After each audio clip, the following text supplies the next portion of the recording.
held in Albany, giving up 42 points to the Firebirds.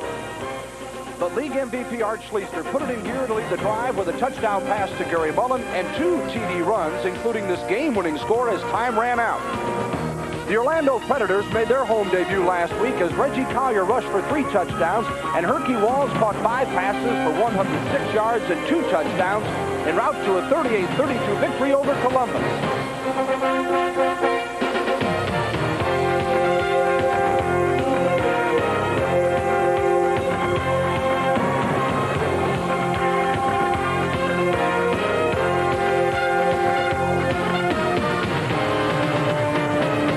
Network presents Arena Football. Tonight from Orlando Arena in Orlando, Florida, the Detroit Drive take on the Orlando Predators.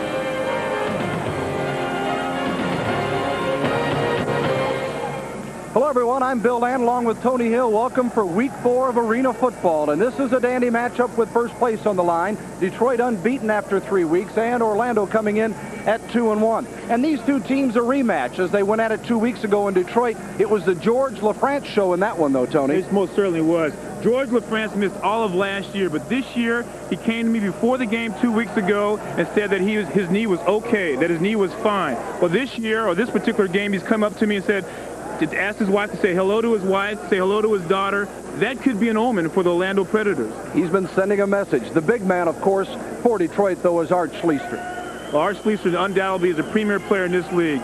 He's got all the talent. He's got the ability to make big plays as he did last week in the Albany game, the 43-42 victory. Came in with a game-winning score, no time left on the clock. On the flip side, as Reggie Collier had a great start in Arena Football with 7 TD passes the opening week, then got leveled in the second week against Detroit. Well, Reggie's major concern was protection the last time they played, and as a result, they only had 2 weeks to prepare themselves. Well, this week they feel a lot more comfortable. They think that their team can perform a lot better because they've had 4 weeks to prepare. This should be a very interesting match between the two teams on a defensive line. Big crowd on hand here in Orlando, better than 11,000 expected. Stay tuned. More coming up from Arena Football in just a moment. First of all, our weekly network telecast, Dallas with a victory over Denver in Dallas, 30-27. The Texans build up a 20-0 lead thanks to the fine quarterback skills of Alfred Jenkins. He hit for 16 of 30 for 132 yards and 2 touchdowns, and then Dallas held on to improve to a record of 2-1. The Dynamite drops to 1-2. Elsewhere, the thriller of the week took place in Albany. Art Schleister of Detroit, the big hero again for the drive, as the drive comes from behind to win 43-42. They did it on this, the final play of the game, as Schleister takes it into the end zone with time running out, and the drive stays unbeaten in front of 11,000 fans at Knickerbocker Arena in Albany. Columbus fell here in Orlando to the Predators 38-32. Walls, a big night for Orlando with 5 receptions and 1 touchdown. It was also the debut in Arena Football for Major Harris, the one-time star from West Virginia. Sparked the comeback for Columbus in the second half. They fell short on the night, though, as Orlando holds on to win 38-32. Another fine night for Reggie Collier. He was 11 of 18 through the air for 164 yards and a touchdown. Orlando wins by 6 and is now 2-1. And Tampa Bay and New Orleans hooked it up at the Superdome down in New Orleans. New Orleans falling to Tampa Bay by the score of 27-17. Plenty of fireworks for New Orleans and Tampa Bay in this contest, as Jay Gruden of Tampa Bay, 9 of 17 passing, good for 112 yards and 2 scores. Lynn Bradford of Tampa Bay, 8 carries, 69 yards, and a league record longest rush from scrimmage of 43 yards. Here are the standings after 3 weeks in Arena Football. Detroit, the defending champs, unbeaten on top. And then a knot between Orlando, Dallas, and Tampa Bay, all at 2-1. Albany, Denver, New Orleans, all at 1-2. And in the cellar, Columbus looking for its first victory of the year, standing at 0-3. That's a look at the update of Arena Football. We'll be back with our game, Detroit and Orlando, coming up next on Prime Network. Orlando Predators here in Orlando. There's a look at Tim Markham with a record of 23-6, the head coach of the Detroit Drive. Was recently with the World League of American Football, and there's Perry Moss, who last year coached Detroit to the title and then moved to Orlando, his old home, of course, and back down here in Florida, where he's put together a fine ball club in their first year with the Predators. We're ready for the kickoff. Bill Land and Tony Hill with you here on Prime Network, and glad to have you with us. A crowd of around 11,000 expected here tonight in Orlando, where they were treated to quite a game last week. 38-32 in a victory over Columbus in the home opener. for this team. And certainly for Herky Walls, he takes the place of Reggie Smith. That's the big injury news this week, is that Smith, the fine kick returner around this league for years, is out of action tonight with a rib injury, Tony. Well, the great thing about it, Herky Walls stepped up big time last week and played exceptionally well, and Coach Moss feels very good that Herky Walls performed very well from this week. Novo Bojovic, another veteran, will kick it off for Detroit to Orlando. Walls, the deep man for the Predators. The kickoffs in arena football come from the goal line. The field 50 yards long, and the nets are in play. This one goes through the middle and will bounce and come out on the 5-yard line. Let's take a look at offensively for Orlando. Reggie Collier out of Southern Miss, one-time quarterback for the Dallas Cowboys briefly. His big man in the running back spot is Tommy Myers. Wide receiver defensive back Tony Collins, one time with the New England Patriots. Darryl Grimes, another wide out. And Herky Walls, big play receiver last week. They go the offensive line, Quentin Knight, Rusty Russell, and Keith Smith. We're all set. 1st and 10, the ball from the 5. And Collier out of the end zone, incomplete, dropped by Walls at the 12-yard line. Defensively for Detroit, the starters, John Corker, been around a long time, a veteran group. Relf, Hennings, Reddig, Mullen, and Dixon, who was an assistant football coach at Florida up the road, and the defensive specialist, David Evans, and Tate Randall. 2nd down and 10 to go for the Predators. Take a look at Collier here as he calls them out for the year. 514 yards passing for Collier. He completes this one out of bounds at the 11-yard line, a pickup of 6. Randall was covering on the play. Good to Tony Collins. Collins has caught 10 passes, making 11 now on the year, and he had 6 in that first meeting against Detroit. It looks right now that Orlando is trying to go out and run short patterns, real crossing patterns to give Reggie Collier time to throw the ball. The first pass was a crossing pattern, then Walls dropped it. Should have had, probably would have got good yardage. And on this play, they went to Collins for the same type of situation, and they got received about 7 or 8 yards. Flag on the play. 2.5-yard penalty, half the distance, and also lost the down. Down is 3. Thank you, Larry Hill. Makes it 3rd down now, and the ball at the 2.5-yard line. 3rd down and 12 and a half to go for the Predators. And motion, nope. They whistle the play dead. Collier throws it incomplete. The official, I'm not sure if his whistle didn't work or what, Tony. He was trying to stop play and no one listened or heard him. Well, I'll tell you what, it was a heads-up play by Reggie Collier because everyone else stopped, and there was an opportunity for Orlando to have a big play because everyone stopped. The play is always good.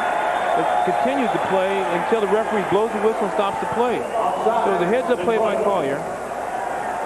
Offsides Detroit. There's our officials for tonight's Arena Football League game with the man in charge. You're looking at Larry Hill. 3rd down, still 3rd down. One of the things I think we might be able to anticipate from Reggie Collier is some cadence change. Detroit has a great rush. They had a tremendous rush on him last week, and that way he can keep them kind of honest by not being able to anticipate the count. Detroit with the best defense in the league, allowing just 150 yards per game in total yardage. So they try it again on 3rd and 9, and across the middle it is incomplete. Another flag is thrown as Randall wrapped up Collins, but the flag was through the line of scrimmage. And this one is against Orlando. Well, Orlando's having a lot of problems up front already. Reggie Collier had a very tough time last time they played because of the blitzes, because of Alvin Reddick and Eric Anderson. Illegal use of hands, offense. The penalty is declined. 4th down. And remember, no punting in arena football. Therefore, a field goal attempt will be required. Here's a look at the penalty. Here you see number 44, Alvin Reddick, coming on a blitz, which was very effective last time they played. And I've seen they're using a stunt in order to get him available to give pressure on Reggie Collier. So when they set up in the end zone, this makes it a 60-yarder for Dan Plotke. You look at Plotke's numbers, he's 4 of 7, best percentage-wise in the league in field goal attempts for a 60-yarder. It is short and in the stands, and that is a souvenir. Spalding footballs go to the man or woman who can catch them, and this gentleman is given the raspberries here as he had it in his hands. The Detroit offense, the league MVP from last year, Art Schleister, calling the shots. In the backfield, Alvin Rettig is the linebacker fullback. Wideouts, Gary Mullen had a big week a week ago. George LaFrance, who we featured in the pregame show. And Dwayne Dixon, a fine Ironman player. And the line, Ted Hennings out of Northern Illinois. John Relk from Iowa. And John Corker, who goes as the tight end, but is known more for his defense, of course, but has turned into a pretty good offensive blocker. First down and 10 for the Detroit Drive. This is Rettig. Turns it up across the 5, gets to about the 8, where he's brought down by Rusty Russell out of South Carolina. 6'6", 315 pounds of it. The defensive starters for the Predators: Quentin Knight, Russell, Smith on the line. The linebackers, Myers and Collins. Grimes, one of the defensive backs, and then the specialist, Derwin Rockmore, who was the Defensive Player of the Year with Albany last year, and Daryl Hart. Both these guys can play and are veterans. Second down and 7. Schleister, flag played, and incomplete. Intended for LaFrance. Flag back at the line of scrimmage, though, and it appears it's holding against the drive. And the pressure was on as Russell was right in the face of Schleister on that one, Tony. Yeah, Russell had a good rush on Schleister. Schleister did a good job at getting the ball off, but at any time you see a quarterback scrambling for that amount of time, there's generally a holding penalty when you see that flag comes out. Here's the pressure on Schleister. Russell, they're after him. Schleister does a good job of getting rid of the ball, but before that time, they were holding those two gentlemen.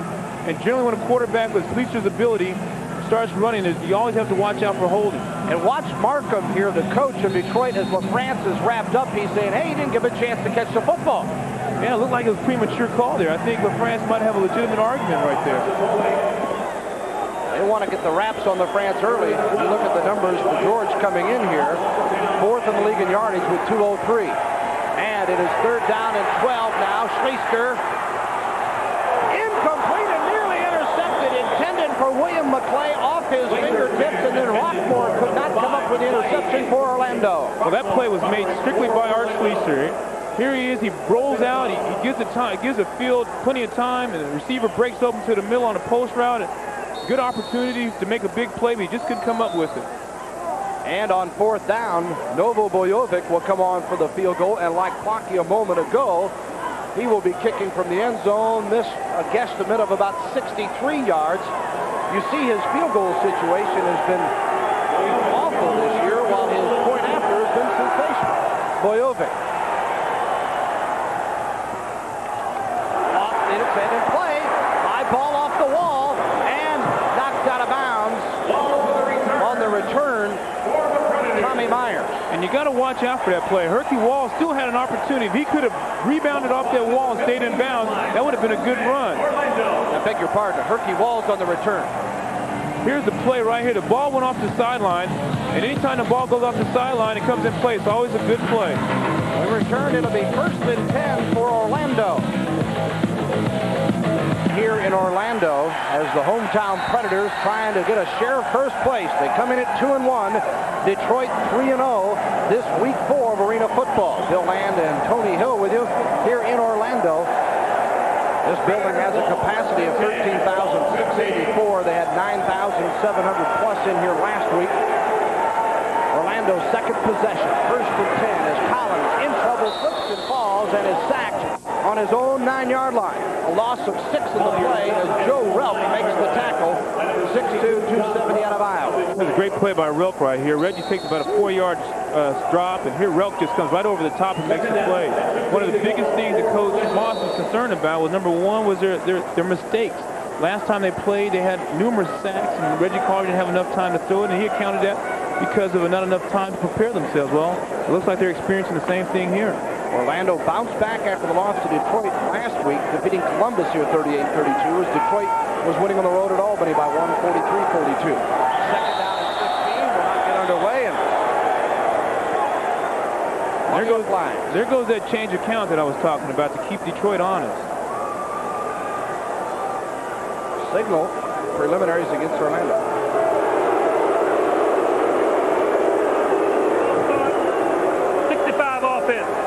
So if everything's not in sync, it can cause as many problems for your own team as it can for the opposition, Tony. Well, generally, most times, coaches, we practice that time on time before to make sure you do not leave until the ball is snapped. That's the concentration drill that all professionals go through, and that's one of the worst mistakes a player can make, is being offsides or an illegal procedure penalty called against him. Makes it 3rd down and 18. And the officials are saying, no, they're going to go back to 2nd down. That was the holdup there. As the scoreboard had it at 3 and the official downs marker at 3. Now they signal it as 2nd down and 18. There you have a look. For the Predators, no score, 8:51 to go, first period. Collier, and he is sacked again as the Detroit defense doing the job. John Corker gets his 2nd sack of the season. Corker, a Floridian who makes his off-season home in Miami out of Oklahoma State, 6'6", 245 pounds. Corker just used a straight-out power move. You see him come from the top of the screen, just ran right over his man and made the tackle. Coach Moss was talking about this ball club. He said in order for them to win, they must stop mistakes. They got to improve their kicking game, but number one is stop mistakes, and there's a mistake right there, letting John Corker just come straight over the top and tackle Reggie Collier. Detroit defense establishing itself. 2nd in the league in points allowed at 27 per game. Collier on 3rd down is brought down again. He fumbled the football. Let's see if it came after the whistle. I believe so. Boy, that Corker's a heck of a ball player. You know, he was all freshman of the year in the Big 8. He also led the USFL in sacks with 29, so he knows what he's doing out there. Gets his 2nd sack tonight. Was a defensive player of the year with the Michigan Panthers 1 year in the USFL. And here he comes. He just sheds off number 65 and just makes the play. They're going to have to stop Corker because he's a big player in that league, in this league. And another end zone field goal attempt, 64 yards this time for Dan Pocky. He missed the 62 last time. This one is way short, and it goes out of play. The ushers make the reception of the play. It gives it to a fan. This is the only game where you can come and get a souvenir in the stands watching the game. Unbelievable. It's a great feeling. You go and come back and you have a football as a souvenir for a game. 7:10, the clock moving as first quarter underway here in Orlando. We'll take a brief break to watching Arena Football on Prime Network. Sitting down here in the front row, enjoy the game tonight, father and son.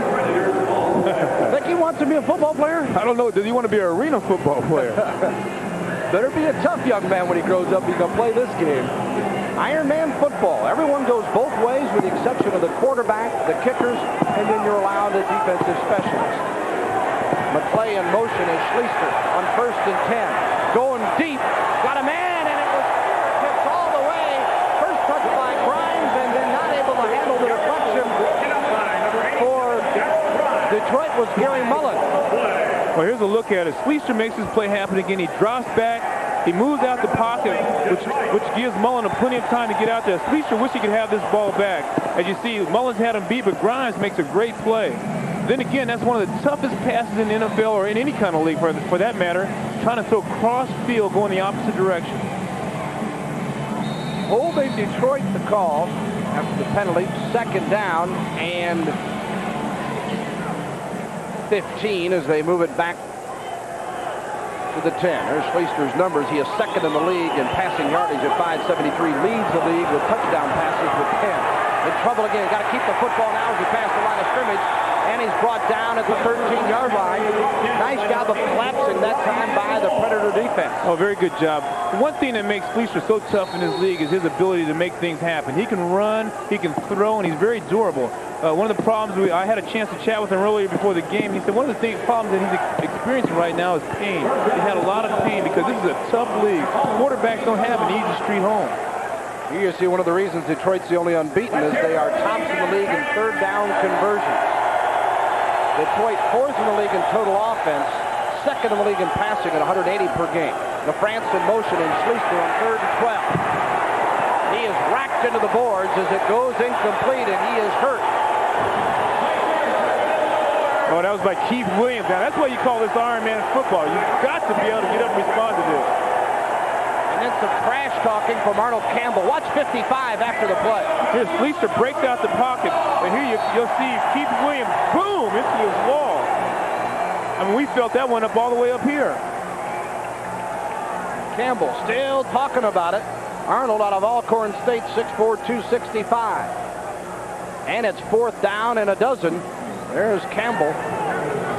as Orlando gives Schleister some of the medicine that has been unleashed tonight on his counterpart, Collier. For the field goal attempt, Bojovic. Off the net and taken by Walls. Right up the middle, 5, 10, and he's tripped up to the 11-yard line. That was a heck of a play by Alvin Reddick, because Walls may have gone all the way on that play without a shoestring tackle. McClay made the tackle. Remember, the net's in play here, and this is one of the many reasons this league is offering so much excitement. You'll see a hole break him right up the middle, and Alvin Reddick sticks that hand out there to help out tackle over there, and McClay. In case you're wondering, the kicking team must stop at the 5-yard line on a kick in the end zone to allow that receiver a chance to catch that football unmolested. Walls in motion now on a 1st and 10, and Collier really struggling in the early going tonight as he's stripped up there at the 4, making the 4.5-yard line. Eric Anderson coming through on the play. He trips right over the running back's ankle over there, and as a result, Orlando's having a lot of problems. One of the things they wanted to do, they wanted to take away LaFrance, but they also wanted to stop blown assignments, and it seems like they're just not having any positive luck at the present moment. Perry Morris told us eliminate mistakes, number 1 on his list for a victory tonight. Haven't done it yet. 2nd down and 15. Walls. Oh, mama, was he popped by McClay. Whoa, I tell you what, that's an awesome hit. I can remember getting hit like that, and the worst feeling in the world is to drop a pass after getting hit. I mean, there have been times when you're wide open deep here. Let's take a look at it. Reggie drills this ball on a slant pattern, and a beautiful hit by McClay. But the worst feeling for a receiver I can remember is not dropping a pass wide open, but it's dropping a pass that you should have caught, because you're going to get hit regardless, so you just as well catch the ball. McClay, one of the Texas connections that Tim Markham has. Markham, one time an assistant coach at Rice. Man in motion this time for Orlando, and Collier in big trouble and slipped up and brought down at around the 3-yard line this time. So Detroit's defense has just been awesome. Yeah, Orlando can't get it going right now. Reggie has no time. He's taking a 3-step drop and still not being able to get the ball off. Here it is to take a look at it. He just takes a couple steps and then he's running to his own men. In a league known for offense, the defenses have shined here so far. We have 2:41 to go in the first period, and for Plocky, it's his 3rd field goal attempt from his own end zone. This one a 65-yarder. Right now, Orlando looks like an expansion team. Yeah, not like a team that's 2-1 that played so well last week. Here's McClay, or the LaFrance, and he steps out at the 15-yard line. George LaFrance on the return. Jeff Roth from the University of Florida made the tackle. And a timeout on the action. We'll take a break on Prime Network. Detroit, Orlando scoreless with 2:13 to go in the first. Join us from down in St. Petersburg, where the Tampa Bay Storm will take on the Albany Firebirds from the Suncoast Dome at 7:30 Eastern Standard Time. And check your local listings as our first look here on Prime at Tampa Bay, an expansion, rather a team that transferred from Pittsburgh, off to a 2-1 start, and Albany, a team that's 1-2, really having trouble winning on the road. The France in motion, 1st and 10 for the drive with no score here in Orlando. Dixon at midfield, the 20, and tripped up at the 15-yard line. Dwayne Dixon should be known to these people in this arena, a University of Florida assistant football coach. And there's his numbers. Rockmore made the tackle. Well, Art Schleister made this play all by himself. Here he looks one way, he breaks through, he gives the receiver plenty of time to get open, who happens to be Dwayne Dixon on the sideline, and Dixon shows a little nifty footwork there. There's an interesting story about Dixon. I'll tell you in a moment. And on the 1st down situation, Eric Anderson pulls his way for a couple of yards down to almost the 11-yard line, where Arnold Campbell brings him down. That was some hard-nosed running, but Dwayne Dixon missed all of last week because he was at a coaching clinic last week. Now, is that peculiar for a starting player to come back here and miss all of your week's practice? Well, and his other boss, Steve Spurrier, University of Florida head football coach, here for the coin toss tonight. He'll join after this season's over. Schleister, heavy pressure, and intercepted. The 20, the 15, the 10. Touchdown, Orlando. Brian Moore. Boy, I haven't seen footwork like that in I don't know how long. Great pressure by Orlando. It was a big play what they needed. Their major objective was also to create some big plays. Moore's got to be tired from all that high stepping. He looked like one of them prancing horses going to the end zone. And what a way for Moore to introduce himself to the fans here in Orlando. He was cut by the team in the preseason, just signed on for this week. Well, Sleester was hit as soon as he hit the ball. Moore was playing center field on that particular play. He was in a zone. Being in the right place at the right time was what Moore happened to be in. 42 yards on the interception return, and Orlando has taken the lead 7-0 after the point after by blocking. Here's another look at it. Sleester's under a lot of pressure. He gets hit as he's throwing. You see Moore sitting in his zone, middle linebacker area. He just takes off, and in a minute you're going to see some prancing. Watch his high step, folks. Boom, boom, boom. And I'm sure Moore will enjoy this one. Here's another look at it from the outside. Sleester never sees his hit. And there's Moore standing right in the middle, playing free safety or middle linebacker zone defense. And he's there to make a big play. Out of Florida A&M, 5'9", 190 pounds, and time to show his stuff as he goes into the end zone. Ryan Moore. Well, having makes me think of the mistake situation we talked about 2 weeks ago. Detroit took advantage of 2 fumbles that they recovered and also a ball off the nets on a missed field goal return. Here Orlando hangs in defensively with him and finally makes the key play. That's right. Some of the big plays that occurred in the Orlando game last week. Orlando fumbled the ball twice at the 5 and the 12-yard line. As a result, Detroit scored touchdowns on it. Lockheed's line drive kick. LaFrance for the return. The 5, 10, 15, flag thrown. Short of the 20-yard line, George LaFrance. Moore made the tackle after he returned the interception for a score. It's the end of the first period. Holding the call against the Detroit drive, so they'll need to recover as we start the second quarter. 7-0 Predators on top of Detroit. We'll take a break. We'll come back. Stay with us here on Prime Network.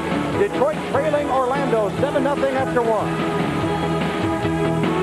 Bill Land and Tony Hill with you in Orlando, and this place is buzzing in Orlando Arena as the Predators have taken a 7-0 lead. We get ready to start the second period. Art Sleester, who is just 1 of 6 for 27 yards and has 1 big interception that went for a score the other way. On 1st and 10, he is brought down. Is that a live ball? No. Oh. Going to be ruled an incompletion. They call this a 50-yard indoor war. Quentin Knight, who's been having this problem offensively, is coming through defensively. A big play. He just overpowers the man. Sleester never sees him coming. Sleester, I had a chance to talk to Sleester. Sleester said he enjoys playing this game basically because this is a fun game. What do you think he thinks about it right now? He also mentioned that he's been beat up in arena football 10 times worse than he did in any NFL game in his time with Indianapolis. Sleester has also talked about trying to get reinstated to the National Football League. He's faced head-on his gambling problem and is on the road to recovery. He says it's a day-by-day thing. He'd like to play again if possible in the NFL. Incomplete and right off the hands of Darryl Grimes as Sleester again gets up on the sand. Boy, Darryl Grimes wish he could have this one back. Being a wide receiver, that's a terrible place to hit a guy, right in the hand. Here's a look at the route. France comes in motion. He runs a corner route, a sideline pattern, and he slips. And Sleester throws the ball on timing, and Grimes is standing right there and should have had an end zone, should have had an interception along with the touchdown. Here's another look at it. Look at the abuse Art Sleester is taking. Third down for the drive. LaFrance in motion. Detroit running 7-0, 14 to go in the half. LaFrance! Touchdown, Detroit! Oh, no. Oh, no. This guy's unbelievable. George LaFrance, who 2 weeks ago had 6 touchdowns. Sleester comes right back and stings the Predators, and Tim Markham says, give me 5. Well, I told you it might have been an old man. I saw that guy 3 times last 2 weeks ago, going, coming, and at the stadium. He kept reminding me his knee is okay. Well, this time he comes up to me in the booth and says, hey, I want to say hello. I'm doing okay, and tell my wife Darlene and my daughter Isaki that I'm doing great. A 36-yard play, and on for the point after Bojovic. He is 15 of 17 in PATs. which, remember, that's a 15-foot-high crossbar, and it's only 9 feet wide. He makes this one good, and we're even with Orlando and Detroit. We'll be back with more in a moment. Take a look at why Detroit is a championship team. Sleester shows a tremendous amount of, ring savvy. He stood in there with all that pressure, and LaFrance just runs a post pattern. He comes in motion. Sleester puts it right on the money. And LaFrance makes a great catch with great concentration. George LaFrance working on his master's degree in sports psychology. Went to Baker College up in Kansas. Worked this past year at Fort Hays State, and now will continue on in Arizona, where his wife and child, he live on an Indian reservation. What a story. And there are a bunch of stories in this league. It's a great summer job, is the way Tim Markham describes it. He said, you can't beat it.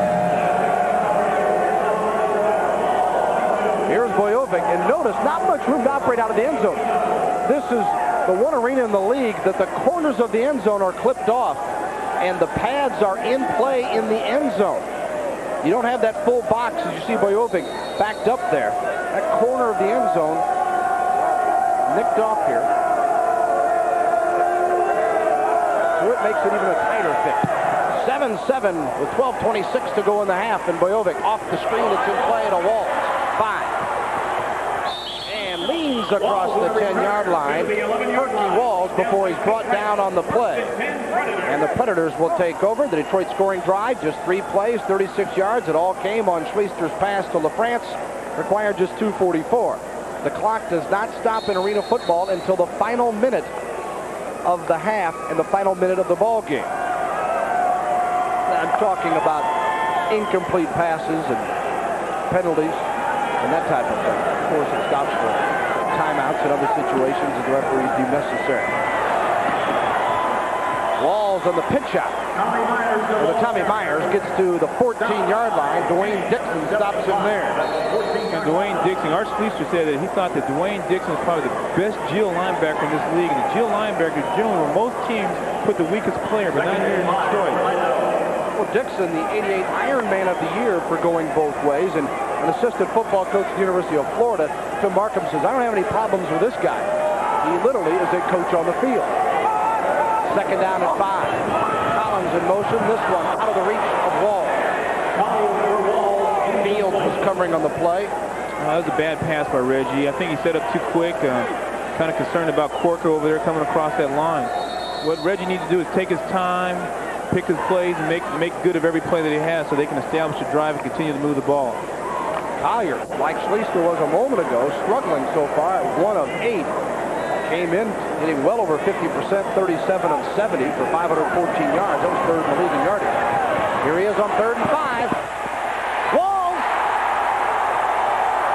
5! Touchdown! Oh, did you see that move? That's what we call a spindle top move.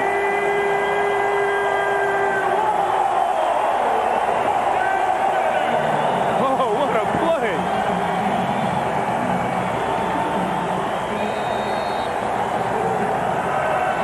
Herky Walls, 35 yards in the play. It was a great play by Reggie. This play was designed for him to scramble so he can have some time. Herky catches the ball going cross field, and then he gives him the whole spindle move. Watch that move right there. What a move, and he scores on the touchdown. Fans react to the replay on the big screen here. That's a flag football special. Boy, I'd give anything for that move when I was playing football. Point after by Blocky. Count it. And the Predators bounce right back after the game was tied a moment ago. Walls, 35 yards from Collier, and it's the Predators 14, drive 7. There it is, Walls making a beautiful catch, but he shows the ability to run after catching the ball. The spindle move, and he turns it in for a touchdown. With the hometowners holding on to the lead, there's Walls looking up.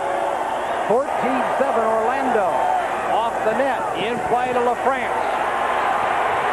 The 10, 15, did not stay in bounds. He stepped out near the 17-yard line. George LaFrance, as Knight was there to cover on the play. The Orlando scoring drive, 3 plays, 40 yards. Collier, 35 yards to Walls and Walls, just think about it on a 50-yard field. He's tops in the league in yards per catch at 19 per reception, Tony. That's an incredible number for this size field. Well, moves like that you can understand. I think the only time I've ever seen a move like that was Tony Dorsett against the Minnesota Vikings. He went 99 yards for a touchdown. Those are the kind of moves that make this league exciting. First and 10 for Detroit. Down by 7. Schleister in trouble again. Going deep to McClay. He's wrapped up, and it'll be a penalty against Rockmore. Derwin Rockmore wrapped him up. That might be a questionable play right there. I don't know if McClay had an opportunity to catch that ball. Here's a look at it right here. Schleicher drops back, and here you see Myers coming straight through there. He lets the ball going up for McClay on a post pattern. It was questionable. There's a possibility he may have caught that. Pass interference, defense number 29. Automatic first down, 8-yard penalty. 8 yards. The NFL was to be 15 to be half of that. They give him 8 here. Last week, Rockmore had 2 interceptions, so I guess, he was kind of looking forward to getting after that guy. Rockmore, a veteran of this league and a guy known for big plays. First and 10 now at midfield. On the ground, the drive handing off to Alvin Redding out of Rice, 5'11", 216-pounder. Rusty Russell makes the tackle. The big man on that front line out of South Carolina.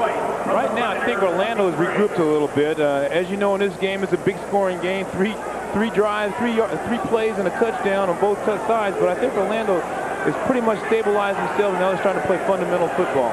Russell had some stops in the NFL with Philadelphia and the Raiders. Detroit, second down and 8 from the 23 of the Predators. 14-7 Orlando. LaFrance in motion. Schleister going to keep the 20, the 15, and wraps up inside the 15 at the 13-yard line. Art Schleister, for all his mobility, doesn't run the football much. He scored 3 touchdowns on the ground, but take a look, only 8 rushes, 13 yards. Hart makes the tackle here. This is where Art shows you that he has eyes in the back of his head. Here he pump fakes, he comes out, he gives you the old hip move. He moves one way, goes the other, and then he breaks forward, breaks to the right of the screen, and watch how he drops right before he gets hit. That's experience right there, folks. Pardon me, picks up 10 yards in the carry and wants a timeout. Schleister out of Ohio State University says, give me a break after that one. It's first and 10 for the drive. They trail by 7 when we return with Arena Football on Prime Network. In a pro football league that throws the football 70% of the time, having the best throwing football available is critical. That's why Arena Football has switched to the outstanding new Spalding Ironman football. The Spalding Ironman features an innovative new spiral balance system that counterweights the lace, assuring a perfect spiral when properly thrown. Spalding is proud to be the official football of Arena Football, the 50-yard indoor war. Throw a perfect pass with the Spalding Ironman football. Art Schleister visiting with Tim Markham. Schleister having another big season after being the MVP last year. He's second in the league in yardage and passing at 573 behind the singing quarterback of Albany, Tom Porras. We'll catch Porras in his tune next week. And you notice Collier third there in yardage. And look at the other numbers. 10 TD passes for Schleister. Collier and Porras right behind him with 9 apiece. Bill Land and Tony Hill with you in Orlando. The Predators leading the drive 14-7, but Detroit on the move. McClay in motion. First and 10 from the 13. It is behind the receiver. Went off the pads, but he was out of bounds. And it'll be ruled as an incompletion intended for Dwayne Dixon. For you fans out there, if Dwayne Dixon would have been in bounds when that ball hit the sideline or hit the wall, that would have been a good reception. Here's a look at it right here. Schleicher tries to throw a timing pass, trying to throw it with the defensive back head turned, and if Dwayne Dixon would have been in bounds and that ball hits the wall and comes back in play, in bounds, that's a good play in this league. Second down and 10 from the 13 for the drive. McClay and Dixon to the left. Now 3 receivers on that side. Schleister to McClay. He is wrapped hard. It'll be ruled an incompletion inside the 5. Oh, Rockmore really rocked him on that one. Oh, he rocked him all right. That's why they call it the 50-yard indoor war, because of the type of hits that exist in this league. Schleister laid this one up a little too long. He should have probably fired this one. I'm sure McClay wished he had him. And Rockmore comes on and lays the hit on him. Tony, as a receiver, you like to know that you're in such close quarters and there's always someone around, even if you got him beaten badly. Well, as I mentioned to you before, the worst thing in the world is to drop a ball because you're going to get hit regardless. I mean, that's the worst feeling in the world. That's the worst feeling I've ever experienced. 3rd and 10 in the end zone, incomplete, looking for LaFrance again. He has the Detroit score, and Schleister hit hard by Campbell in the backfield. Boy, Art Schleister on just about every play has taken a big hit. Yeah, Orlando's picking it up. They're picking up the rush. You see, Schleister's not having very much time, and he may be letting the ball go a little premature. He's letting it go a little early before the receivers can make their move and so they get open. And now for the field goal attempt. Just shy of the 20. 28.5-yarder for Novo Bojovic. 8-yard end zones in Arena football. Bojovic's kick is no good. So Bojovic cannot hit the field goal, and he continues to struggle in the field goal category. He came in 1 of 7. This is a 29-yarder here. And for an experienced kicker, he's got him shaking his head. Well, he's not accustomed to missing those. He hit 56-yard field goals in order to give them an opportunity to win last week's game. Ball will come out to the 5-yard line. It'll be 1st and 10 following the missed field goal. Tough to win on the road in this league. Detroit found it out last week when they had to go down to the last second to nip Albany, a very good home team up at Knickerbocker Arena in front of 11,000. And Orlando, feeling that with a few more weeks to prepare, being an expansion franchise and on their home turf, they've got a shot here tonight, and they lead it by 7. Ball ruled complete. Thought it might have bounced before it got to the receiver. Well, if it didn't, that was great hands by Herky Walls. Yeah. He picked that ball off his shoestring over there. We call that a shoestring catch. It looks like it's an incomplete pass. They're calling it an incomplete pass. Herky Walls coming in tonight and had a big one of 35 yards to tack onto that, so that'll improve that league-leading 19 yards per catch average. And one of the things that Coach Moss was concerned about last time they played, being Detroit a 4-year team. They've been together for about 4 years, and Orlando being an expansion team and maybe together 4 months. 2nd down and 10, and up the middle they go. Fullback carrying on the possession. Keith Williams out of Clemson, 6'3", 245. Dixon makes the tackle. Williams been averaging 3.2 per carry, long of 9 this year. Has yet to get in the end zone. Dixon making the stop. That'll set up a 3rd and 7 for Collier and Orlando. And the crowd has quieted down just a bit here in Orlando. Predators scored in the final seconds of the first period. Then LaFrance came back for Detroit. Counter by Wall. This time, 1st down as he hits the wide out on the play as Randall makes the tackle. Moore. Well, there was some good up-front blocking by Orlando's offensive line. Watch him pick up all the Collier had time to throw the ball. And a great catch by Moore, and Moore makes a few moves, but he's going to learn, as I've said before, to go north and south and not east and west in this game, because you can get your lights knocked out in this game. Moore makes the reception. This sign before last week's ball game and comes in, makes the big interception return here tonight. And now a key play there to set up a 1st down for Orlando. Timeout is called. With 3:48 remaining in the 2nd period, the Predators leading the drive 14-7. See, Perry Moss not happy about something. Well, Perry Moss is really concerned about how his team is going to play up front. He's talking to his quarterback, saying, let's take advantage of the opportunities we have. Let's keep the ball underneath, and when the opportunity presents itself, let's let it go. One of the things that they had to experience, or one of the things they're experiencing, they're playing against a team that's been together for 4 years. They're undoubtedly the best team in the league, and they're a team, an expansion team that's been together for 4 months. The first time they played them, they had 2 weeks to prepare for them, along with 2 weeks of training camp, which is very difficult to play against a team of a championship caliber team. And we'll take a look at some season numbers to give you an idea that both these teams strong offensively. As you look at the points scored down there, the 4th thing, 43 points a game for Detroit, Orlando 38. Points allowed, though, has been the problem. The Orlando defense has not been as strong as its offense. And Detroit, on the other hand, that is the best in the league for points allowed at 27. So even in a high-scoring outfit like Arena football, defense is important.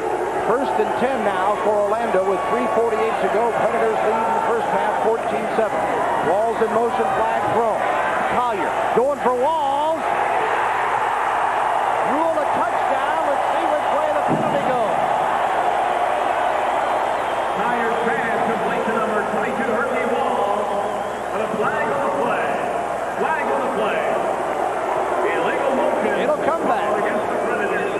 like it was a legal motion.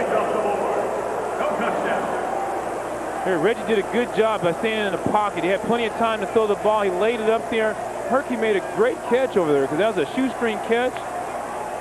But there was an illegal motion on the play. Remember, with the illegal motion, you see guys going forward in this league. As long as you start off moving parallel to the line of scrimmage, you can then go forward. Yeah, your first step has to be to the side, though. Generally, illegal motion is when only one man can be in motion on offense. When more than one man is in motion, that's what happens.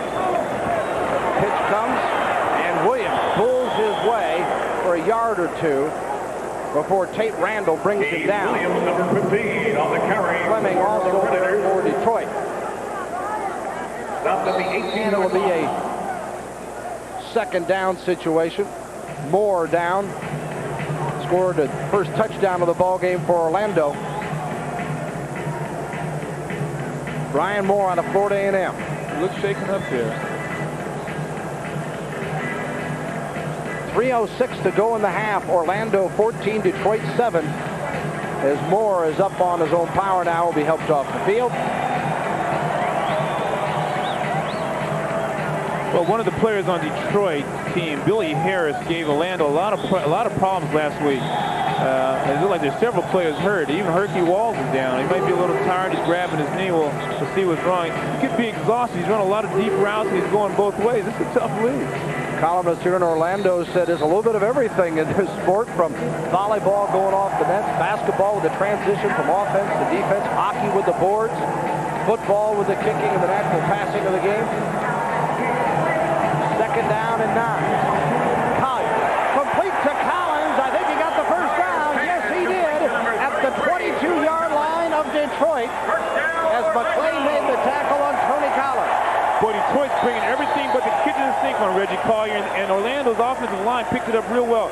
Here, watch Eric Anderson come through. A great pickup. Collier stands in the pocket tall and strong and makes a great play and a great pass. Tony Collins, one-time star with the New England Patriots out of East Carolina. 8 years in the National Football League. First and 10. And this is complete to Walls. He jitterbugs, got a block at the 10 and knocked out of bounds. Oh, my goodness, what a player this Walls is. Hey, you know, he's taking dancing lessons from I don't know who. What a move. What a catch. He ain't going to take any guff off those other guys either. Walls is probably the smallest guy on the field, and he's giving these guys the most gruff on the field.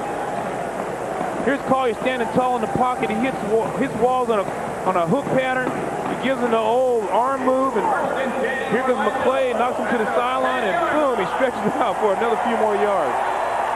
Walls, his second reception, had the 35-yarder for a score. This one for 12. It sets up the first down and goal. Walls again. He is slammed into the wall. Inside the 5, and McClay is there. That's one of the times I think Walls does not want to see any Walls. He makes a great catch going across the middle, and there's just no more room to go to make one of them herky-jerky moves, as in Herky Walls. There he is taking a look at the wall, and McClay just slams him into the wall. Well, watch this hit by McClay right to the head. Oh, what a shot. Woo. Second down and goal. Off the bar and incomplete. That could have been a good play, folks.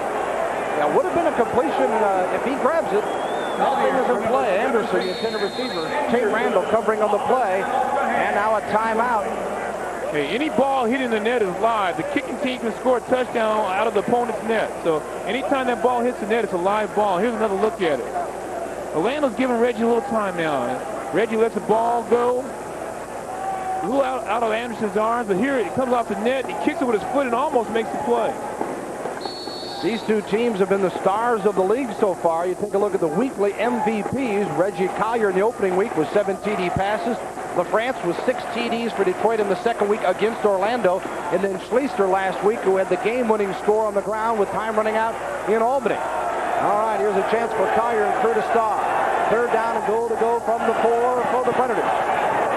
Collins hit hard in the Tate Randall out of Texas Tech, 6'1", 205. Laid a pretty good hit that time on Tony Collins. Well, Tony Collins should be fortunate. If Tate Randall would have just looked up, he might still be running. The ball was thrown right in his arms, and he elected to go after Collins. Here's another look at it. Watch Randall break on the ball, and look where that ball is when Randall comes. All he's got to do is grab that ball and continue running. He seemed to, though, make the safe play, Tony, saying, hey, I'm not going to give up a score in a gamble to get one at the other end. Well, yeah, he was banking that Collins was going to make the play, but you got to keep your eyes open. But Tate Randall's a big player. He's the kind of guy he's led the league in interceptions, and he's used to making those plays. We're accustomed to seeing him make those plays. Plocky on the 19-yard field goal attempt. Yes, indeed, it is good. So Plocky hits from 19 yards, and Orlando moves out to a 10-point lead. 44 seconds remaining in the first half, and it's Orlando with a 17-7 lead.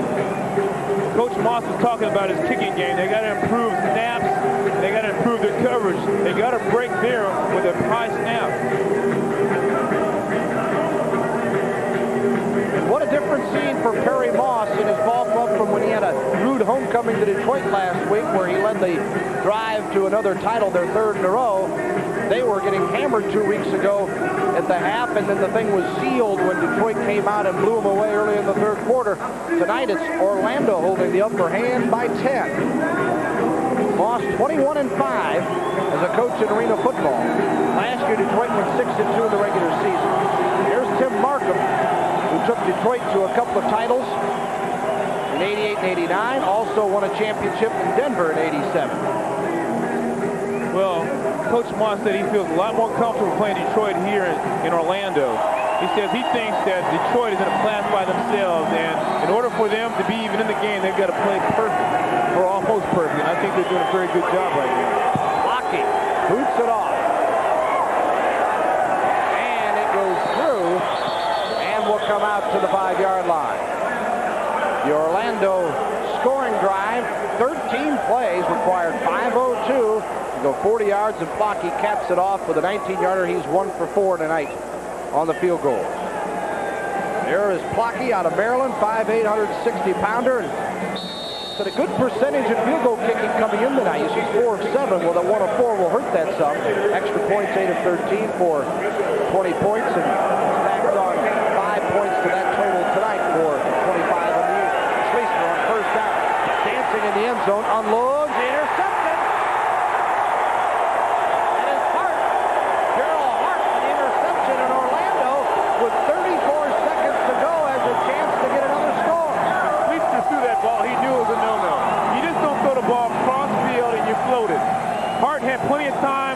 Came out the stands to make that interception. Here you go. Schleisner makes a great move. I mean, he gives himself time. The line is doing a great job. He looks one way, looks the other way, but here you go. He just floats the ball off his back foot. That's the worst thing a quarterback can do. Here you go. Take a look at it.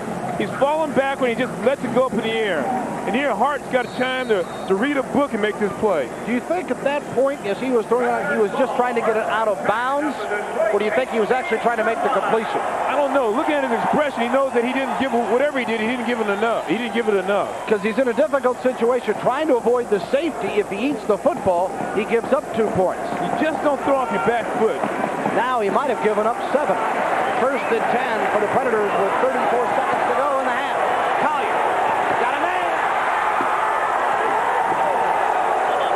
Inside the 5, no signal for the score. Bumped out of bounds at the 2-yard line. Boy, Tommy Myers is like Christian Okoye in that move. He just ran over everybody. Just used brute strength. Perry Moss says, how much time? 22.9 seconds, Perry. As Myers gets congratulations. Collier makes this play work. Here you see Collier faking the pitch. No one went for it. He drops back and he gives himself time to make the play happen.